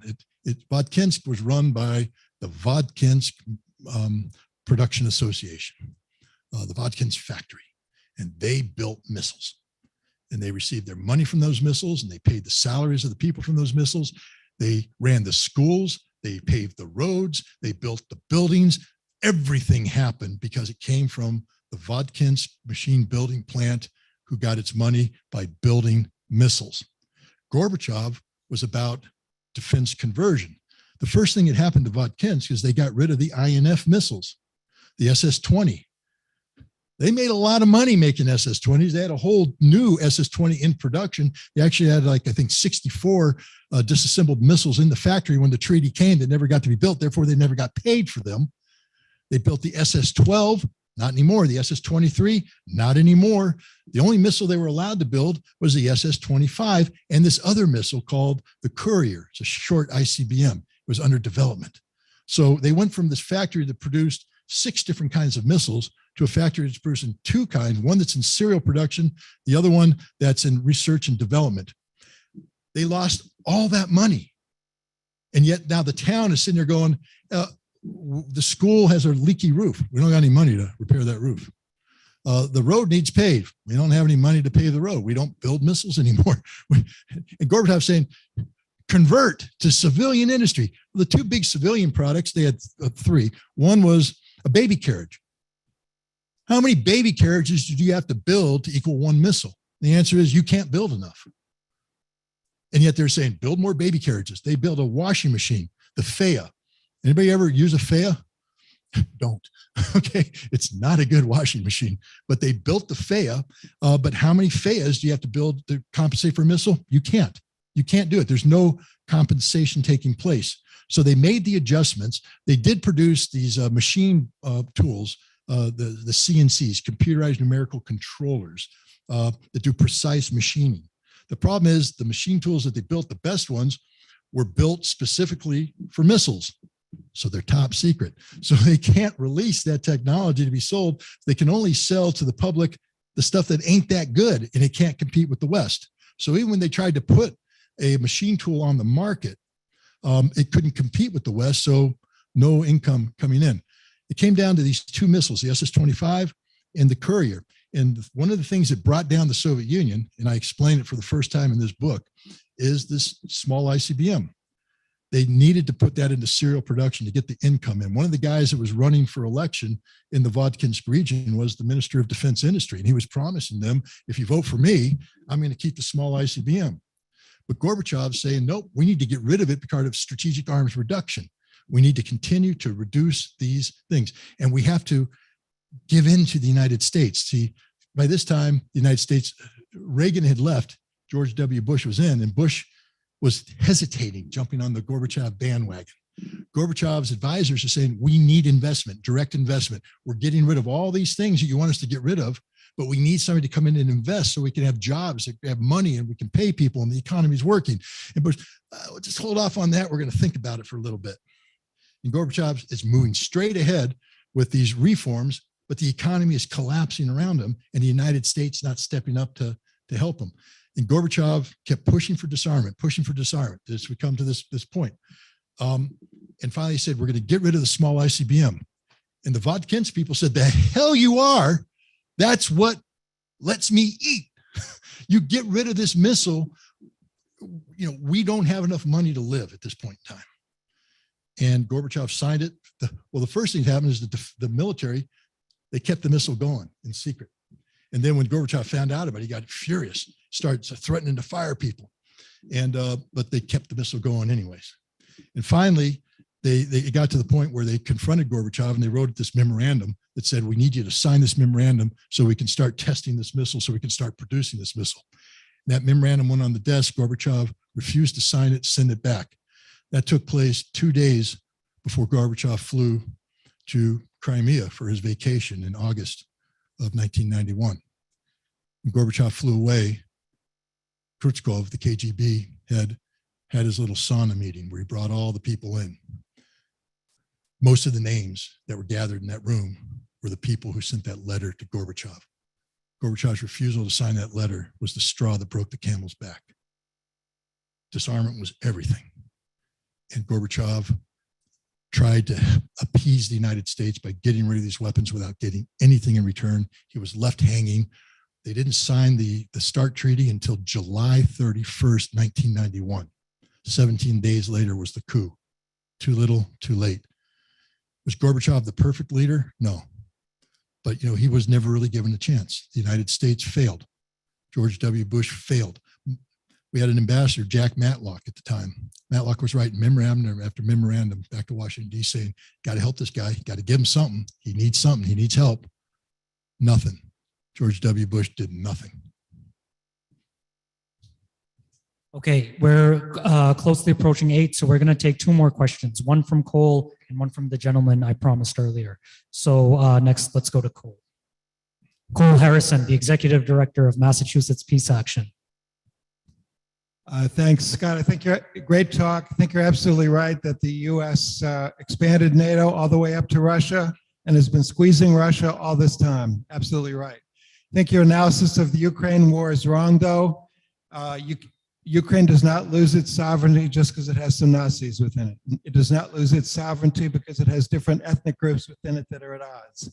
Many countries have Nazis. Many countries have ethnic groups that are at odds. They don't lose their sovereignty. Even if there's a coup in that country, they don't lose their sovereignty. Ukraine is still a member state of the United Nations. It's a founding member of the United Nations, and Russia had no right to invade it. The Russian-speaking people in Ukraine do have a problem. They have had a problem, but you don't solve it by trying to negate the sovereignty of another country. But my question for you is, how are we going to get out of this thing? What are the interests on each side? What are the interests in the US, NATO, Russia, Ukraine? How are we going to end this war? Because Ukraine is being laid waste to, and as you have pointed out, there's every risk of a wider war by escalating. We just saw this incident with the missile that fell in Poland the other day. Fortunately, people investigated it and didn't go to war over it, but they easily could have. And so how do we get out of this? Well, let me just start with responding. I respect your analysis, but here's the problem I have with it. What about Kosovo in 1999? Okay, let's just stop right now. Because what Russia articulated, their reason for going to war, was articulated under Article 51 of the United Nations Charter. So let's stop pretending Russia broke the law. They didn't. Russia exhausted every venue possible to prevent this war. They wanted the Minsk Accords to be implemented. They looked the Germans and the French in the eye in November and said, please pressure the Ukrainians. They said no. They went to Joe Biden, June 2021 in Geneva, begged him, please pressure the Ukrainians to implement Minsk. He said no. We now know why. Peter Poroshenko, the president of Ukraine, stood up and said, it's a sham. I'm using this to buy time to build a NATO-trained army so that I can invade the Donbass and get rid of these pesky Russians here. And when I say get rid of, kill them. Kill them. This is the same president that bragged about how Ukrainian children were going to go to kindergarten, but the Russian children in the Donbass were going to cower in their basements while they get blown away by the Ukrainian artillery. I have a problem saying that these guys have a right to anything, but when they start to threaten an invasion and they amass 60 to 100,000 NATO-trained forces, we were training them from 2015 at a NATO base run by the United States in Western Ukraine. Every 55 days, we cranked out a battalion of 500 to 600 Ukrainian soldiers, trained and equipped the NATO standards, and sent them east to kill Russians. And the Russians know about it. And yet they still tried to have a diplomatic off-ramp. Russia finally couldn't put up with it. Now, here's the problem. How does Russia invade Ukraine? They can't under international law, not permitted. So Lugansk and Donetsk held a referendum. They declared independence. Russia recognized that independence, and then Russia entered into a collective security agreement with them. So now you have three nations working together in collective security, and now the Ukrainian threat to invade Lugansk and Donetsk is now a threat against all three. Russia cited Article 51, preemptive, collective self-defense, and people go, well, that's just a little too cute, Scott. No, it's exactly what NATO and the United States did to justify intervening in Serbia and NATO. The Russians did the exact same legal argument. So Russia didn't do anything wrong. Well, gosh, I don't know. The United Nations passed a Chapter 7 resolution back in 1990 authorizing the United States to lead a military force to liberate Kuwait. But to liberate Kuwait, we had to conduct a strategic air campaign against all of Iraq to destroy their ability to wage war, including putting forces on the ground in Western Iraq and doing a left hook up through Southern Iraq. Come on, man, war is war. Once you say you're going to use military force, you use military force. They didn't take Kiev, but what they did do is freeze 80,000 Ukrainian troops in place that couldn't be diverted to the east. It was called a feint. The same thing they did off Odessa. You know, the Russians, again, I'm not going to sit here and pretend that they're perfect, but they didn't just go in and, you know, aggressively, preemptively, without justification, violate Ukraine's rights. Ukraine had every opportunity to prevent this war from happening. They opted out of that opportunity, and now they pay the price. You say you can't annex it, then why do we support the Israeli annexation of the Golan? Why do we do that? There has to be consistency in policy, and there is no consistency in policy. And because the Russians have done everything in accordance with the rule of law, you can say the law is wrong, but you can't say the Russians are violating international law. Now, how do we get out of this? The Russians have built a playbook. They put forward a draft treaty on December 17th of last year. They presented that draft treaty to NATO and the United States. It talks about a new European security framework. Everybody can go, oh my God, that's surrender. They want surrender, the dissolution of NATO. No, they don't. They're not asking for the dissolution of NATO. In fact, they say NATO can exist. We have no problem with NATO the way it's currently configured. You can't have Ukraine. That ain't going to happen because that's in our sphere of interest. But it's amazing. America can have spheres of interest, the Monroe Doctrine. But Russia's not allowed to have a sphere of influence or sphere of interest. But what the Russians have said is that they want this new European security framework that demilitarizes a zone in the center part of Europe to back NATO off from Russia and Russia off. Now, wow, we had something, it was called the Conventional Forces in Europe Treaty, the CFE Treaty. It was done back when the Soviet Union was there. And we said, let's pull it back. You know why it didn't work? Because NATO expanded into the Baltics and then told Russia, we can't incorporate these new NATO armies in there because they weren't there when the treaty was originally written. And Russia's going, wait a minute, you've just expanded to my border. And now you're telling me that the treaty that's supposed to reduce the conventional threat doesn't apply to their militaries right on my border. Are you high? And they got out of the treaty. Now, this new European security framework should include a new conventional forces in Europe thing that withdraws forces back here like Russia wants, but Russia will also have to withdraw forces back. Maybe Russia reduces its military presence in Kaliningrad, which Poland and the Baltics fear. Reduce that, but Russia won't do that as long as you have big armies around them. But if the armies calm down, Russia calms down, things pull back. The ABM treaty, sign it again. Get rid of these missile sites in Poland and Romania. Get rid of them. They don't need to exist. Get rid of them. The INF treaty. We don't need to have the 53rd Artillery Brigade, which was a Pershing II brigade back in the Cold War, reactivated, which we just did last year. And we're going to deploy something called the Dark Eagle hypervelocity missile into Europe next year that can strike Moscow within 5 minutes, recreating the entire thing that brought up the INF crisis to begin with. A new INF treaty. Arms control is the key. We sit down with the Russians and we renegotiate these treaties. We breathe life back into the ABM treaty, the INF treaty, the Conventional Forces in Europe treaty, and we implement this new European security framework that the Russians are just begging people to talk about. What's interesting is there was a letter put out by 30 progressive Democrats a little while ago. It was a ridiculous letter, but what was interesting there is that in that letter, they said, we need a negotiated settlement that includes consideration of a new European security framework. So people are starting to wake up to the idea that what Russia was putting on the table in December might be something we have to start considering. But this isn't going to happen. This is where I'm going to be the big downer here. Anybody that thinks right now that Russia is going to go to the negotiating table with Ukraine still a viable state, it isn't going to happen. This war is going to go on until Ukraine is defeated unconditionally.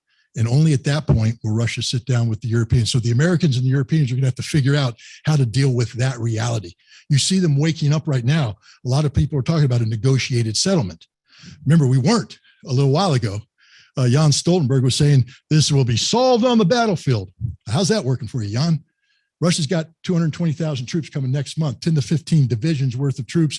Ukraine just burned through everything NATO built up over the summer. They got nothing left. Ukraine's disappearing as a modern nation state. Their electrical grid's gone, no energy. They're freezing to death. How's that working, Jan? Because next month, this whole game's going to change, ladies and gentlemen, when those 10 to 15 divisions shows up and Ukraine's got nothing in response. That's the reality. Russia's not going to concede that. They didn't mobilize 300,000 troops just to give them away. Russia tried on April 1st in Istanbul to meet with the Ukrainians and negotiate a deal that had independence for the Donbass and Russian control of the Crimea, nothing else. And they were willing to put that on the table and talk about it. And the Ukrainians were at the table and they were ready to accept it when NATO said no, because somebody in NATO said, the Russians aren't doing well. The fact that they want to negotiate is a sign of weakness. Therefore, we're going to continue this war so that we bleed the Russians dry. I'm not making this up. Lloyd Austin spoke about it when he came out of Kiev in April, May. He said, our purpose right now is to bring pain to the Russians, to hurt them so bad, to inflict so much harm on them that they will never again consider doing anything of this nature. Russia listened very closely to what he said, and the Russian response is clear. The only one feeling pain here is going to be Ukraine. That's it. I mean, Russia will not negotiate. I can't speak for Russia. I'm just telling you, after listening to everything they've been saying, this war ends when all the conditions set forth by the special military operation are met. Demilitarization, that means the elimination of all NATO influence in Ukraine, and the fact that Ukrainian military today is nothing but a proxy of the NATO. That means the entire military has to be eliminated, and denazification. And when the Russians call the Zelensky regime a Nazi regime, it means Zelensky must go. I think Zelensky's going to end up going sooner rather than later. I think this ridiculous thing in Poland has made him an embarrassment to the West. And there's a lot of talk now that they're trying to bring up the chief of staff of the Ukrainian armed forces and make him some sort of superstar that can take it over. But look, you know, it's tough. I'm with you in terms of the heart. I mean, we can't have a world where nations invade other nations and rip them apart. We can't have that world. That's a bad world to be in. But you can't view what Russia's doing solely from that lens. Russia was compelled to do what it does because of the history of American and NATO expansion. This was an existential issue for Russia. They literally exhausted every effort possible short of war to resolve this peacefully, and they were left with only this option. And even once they executed this option, they tried to negotiate a settlement on April 1st that simply gave independence to the Donbass, recognized Crimea as Russia, and everything else would be Ukraine. And that wasn't good enough for NATO. So now the world's going to have to deal with the results. There's 4 provinces of former Ukraine that will never be Ukraine again. Kherson, Zaporizhia, Donetsk, and Lugansk. They will never be Ukraine again. And if this war continues, you can add Odessa, you can add Kharkov, probably Dnipropetrovsk, Mykolaiv also. That's 4 more. They lost 20% of their territory, and if the war continues, they'll lose 20% more, including access to the sea, which means Ukraine will disappear as a modern economic power because they have no access to the sea. Is this what NATO wants? We have to stop talking about what Russia's doing and start asking ourselves, what is NATO's objective? Because the objective of bleeding the Russians until they can no longer do something isn't working. Russia's got 220,000 troops ready, preparing for war, and NATO's got nothing to respond to it. The choice isn't Russia to negotiate their way out of this problem. The choice right now is the West to negotiate their way out of this problem, and I don't see the West doing it. Okay, we're going to take one more question and then transition over to book signings. Okay, so I want to thank one more time Brady and Charlie Welsh, and Dean Stevens, and all of Community Church of Boston, and Tori for joining us, helping with the book signing, and my dad. My dad is here. My mom was going to come, but we told her Scott was on the Ukrainian kill list, so she's watching from home. Okay. Smart woman. Keep going like this, not this.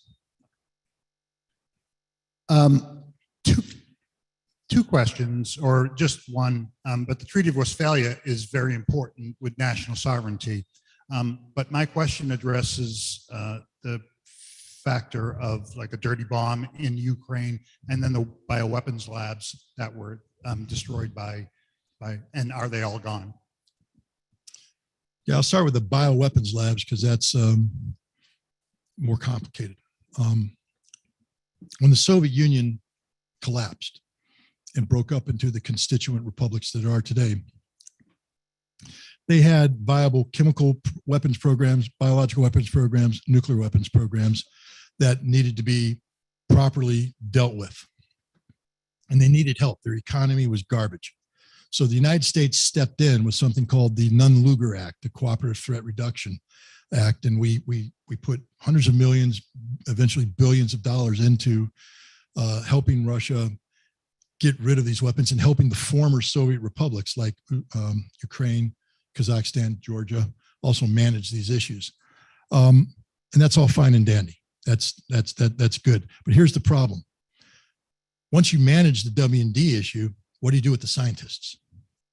You see, because the economies aren't viable. They can't offer these people employment. And the fear was that these people with this knowledge of how to produce these weapons would go off and help rogue nations develop this. So we needed to create employment vehicles. And that's where the Defense Threat Reduction Agency came in.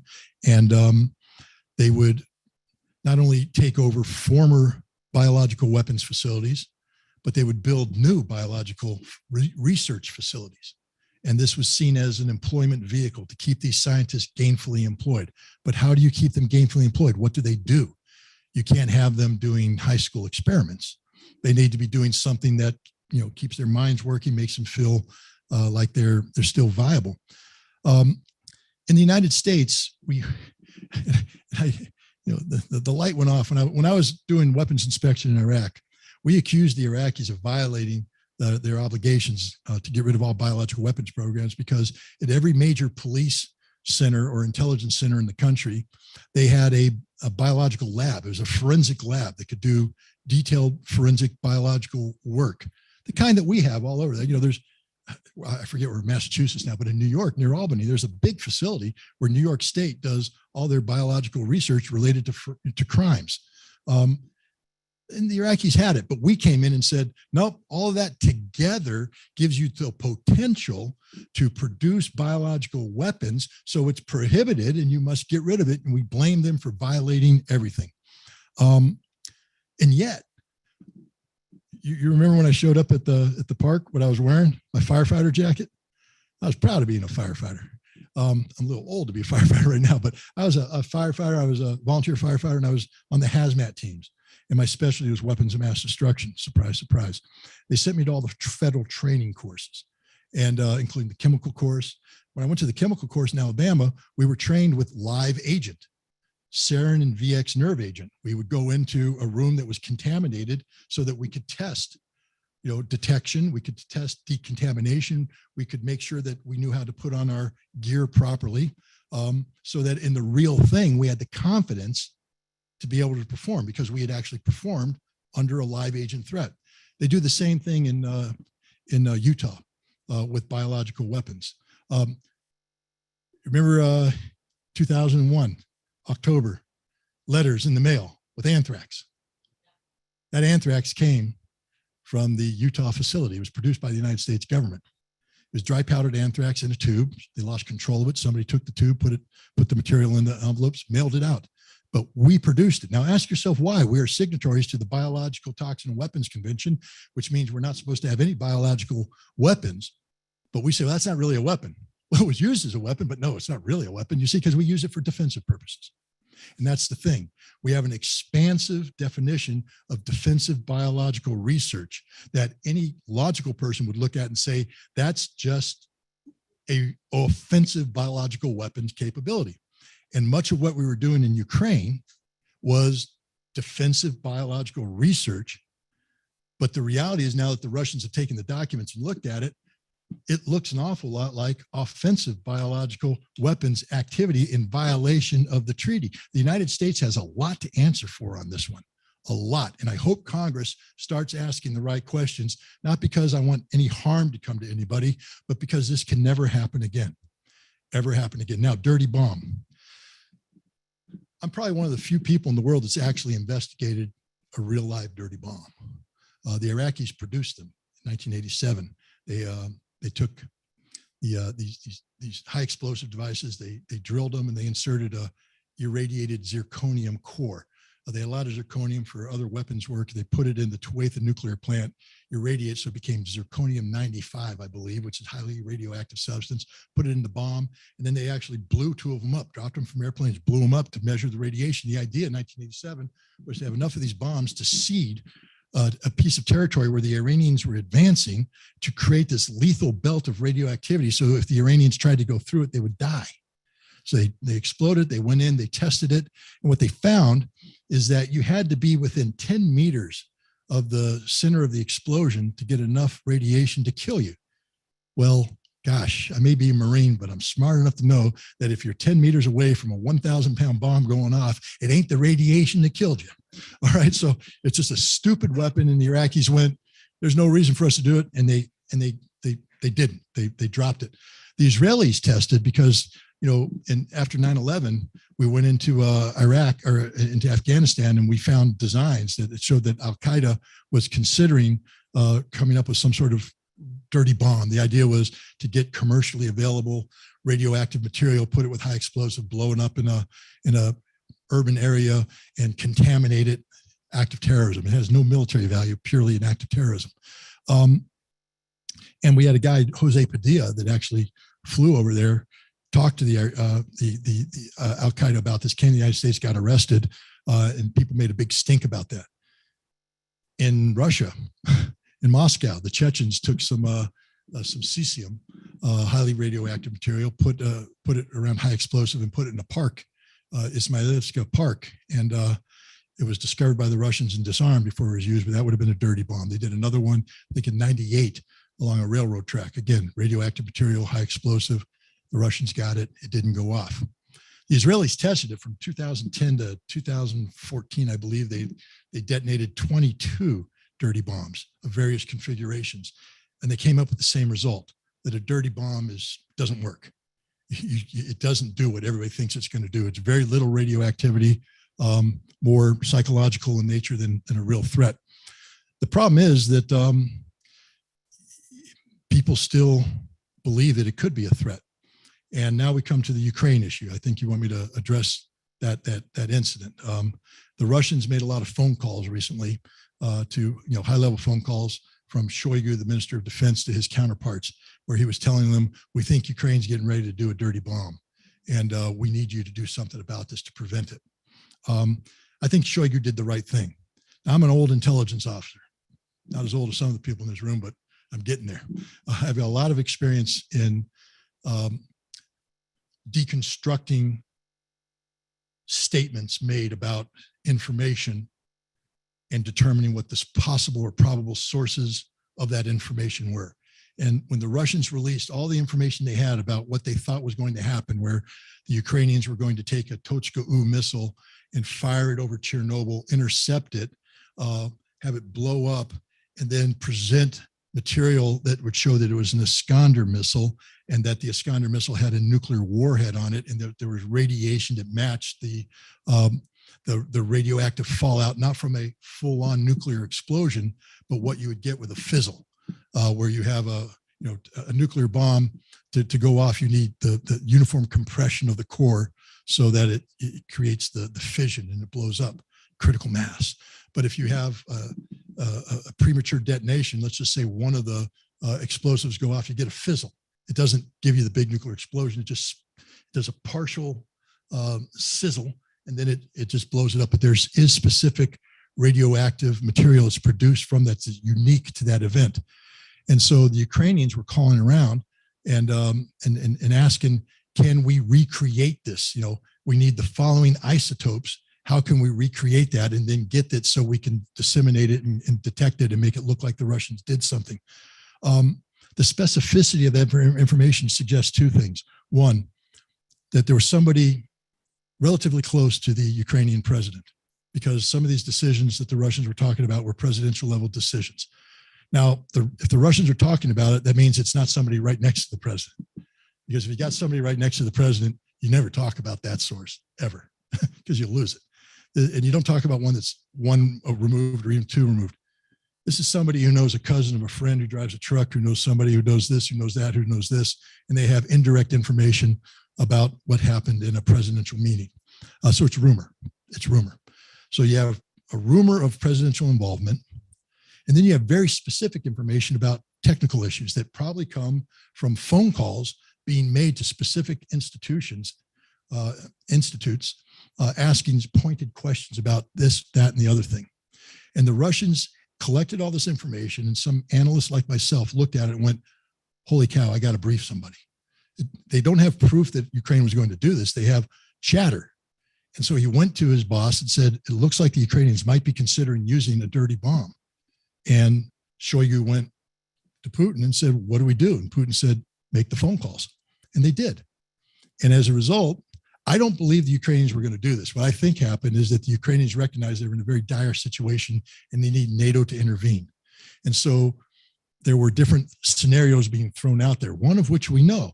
The deputy foreign minister got up and said, if you allow this Russian bombing to occur, we're going to hit Europe with a mass of refugees. And the only way to stop our refugees from coming in is for NATO to come in and help us. So they've already played that card. I believe somebody said we could do a false flag. And somebody said, what would that entail? And they started making the phone calls to find out, could they do it? And, but I believe no matter what you think of Zelensky, I don't think he's insane enough to do something like that. And I don't think this ever got beyond the initial planning stage. But the Russians made their phone calls, and I believe people called Zelensky, and there will not be a dirty bomb problem ever again out of Ukraine. That's my personal belief. Okay, awesome. Thank you, everyone. We're going to start transitioning to the book signing. So we're going to cut off the feed for the live stream. Everyone watching at home, thank you so much for joining us. Scott, do you have any final words for people watching at home? Just to build on what I was talking about with this gentleman here, knowledge is power. If you're an American citizen or you're anybody who believes in democracy and freedom, empower yourself with knowledge and information. Thanks for tuning in tonight. But here's my challenge to you. Remember at the beginning where I said I wasn't a Russian propagandist and I wasn't an information terrorist? Treat me like I am. Treat everything I said here tonight as if it was Russian propaganda, that I am an information terrorist trying to warp your minds. And then challenge me. Do the research. Follow up. Don't accept anything I said at face value. Make me back it up. Go in, dig, do the research, because you know what happens then? You empower yourself through your engagement. It's not about me telling you to believe something. It's about you believing it because you did the research, because you challenged. So I am a Russian propagandist. Don't believe anything I said here tonight. Challenge everything and do your own research. Great.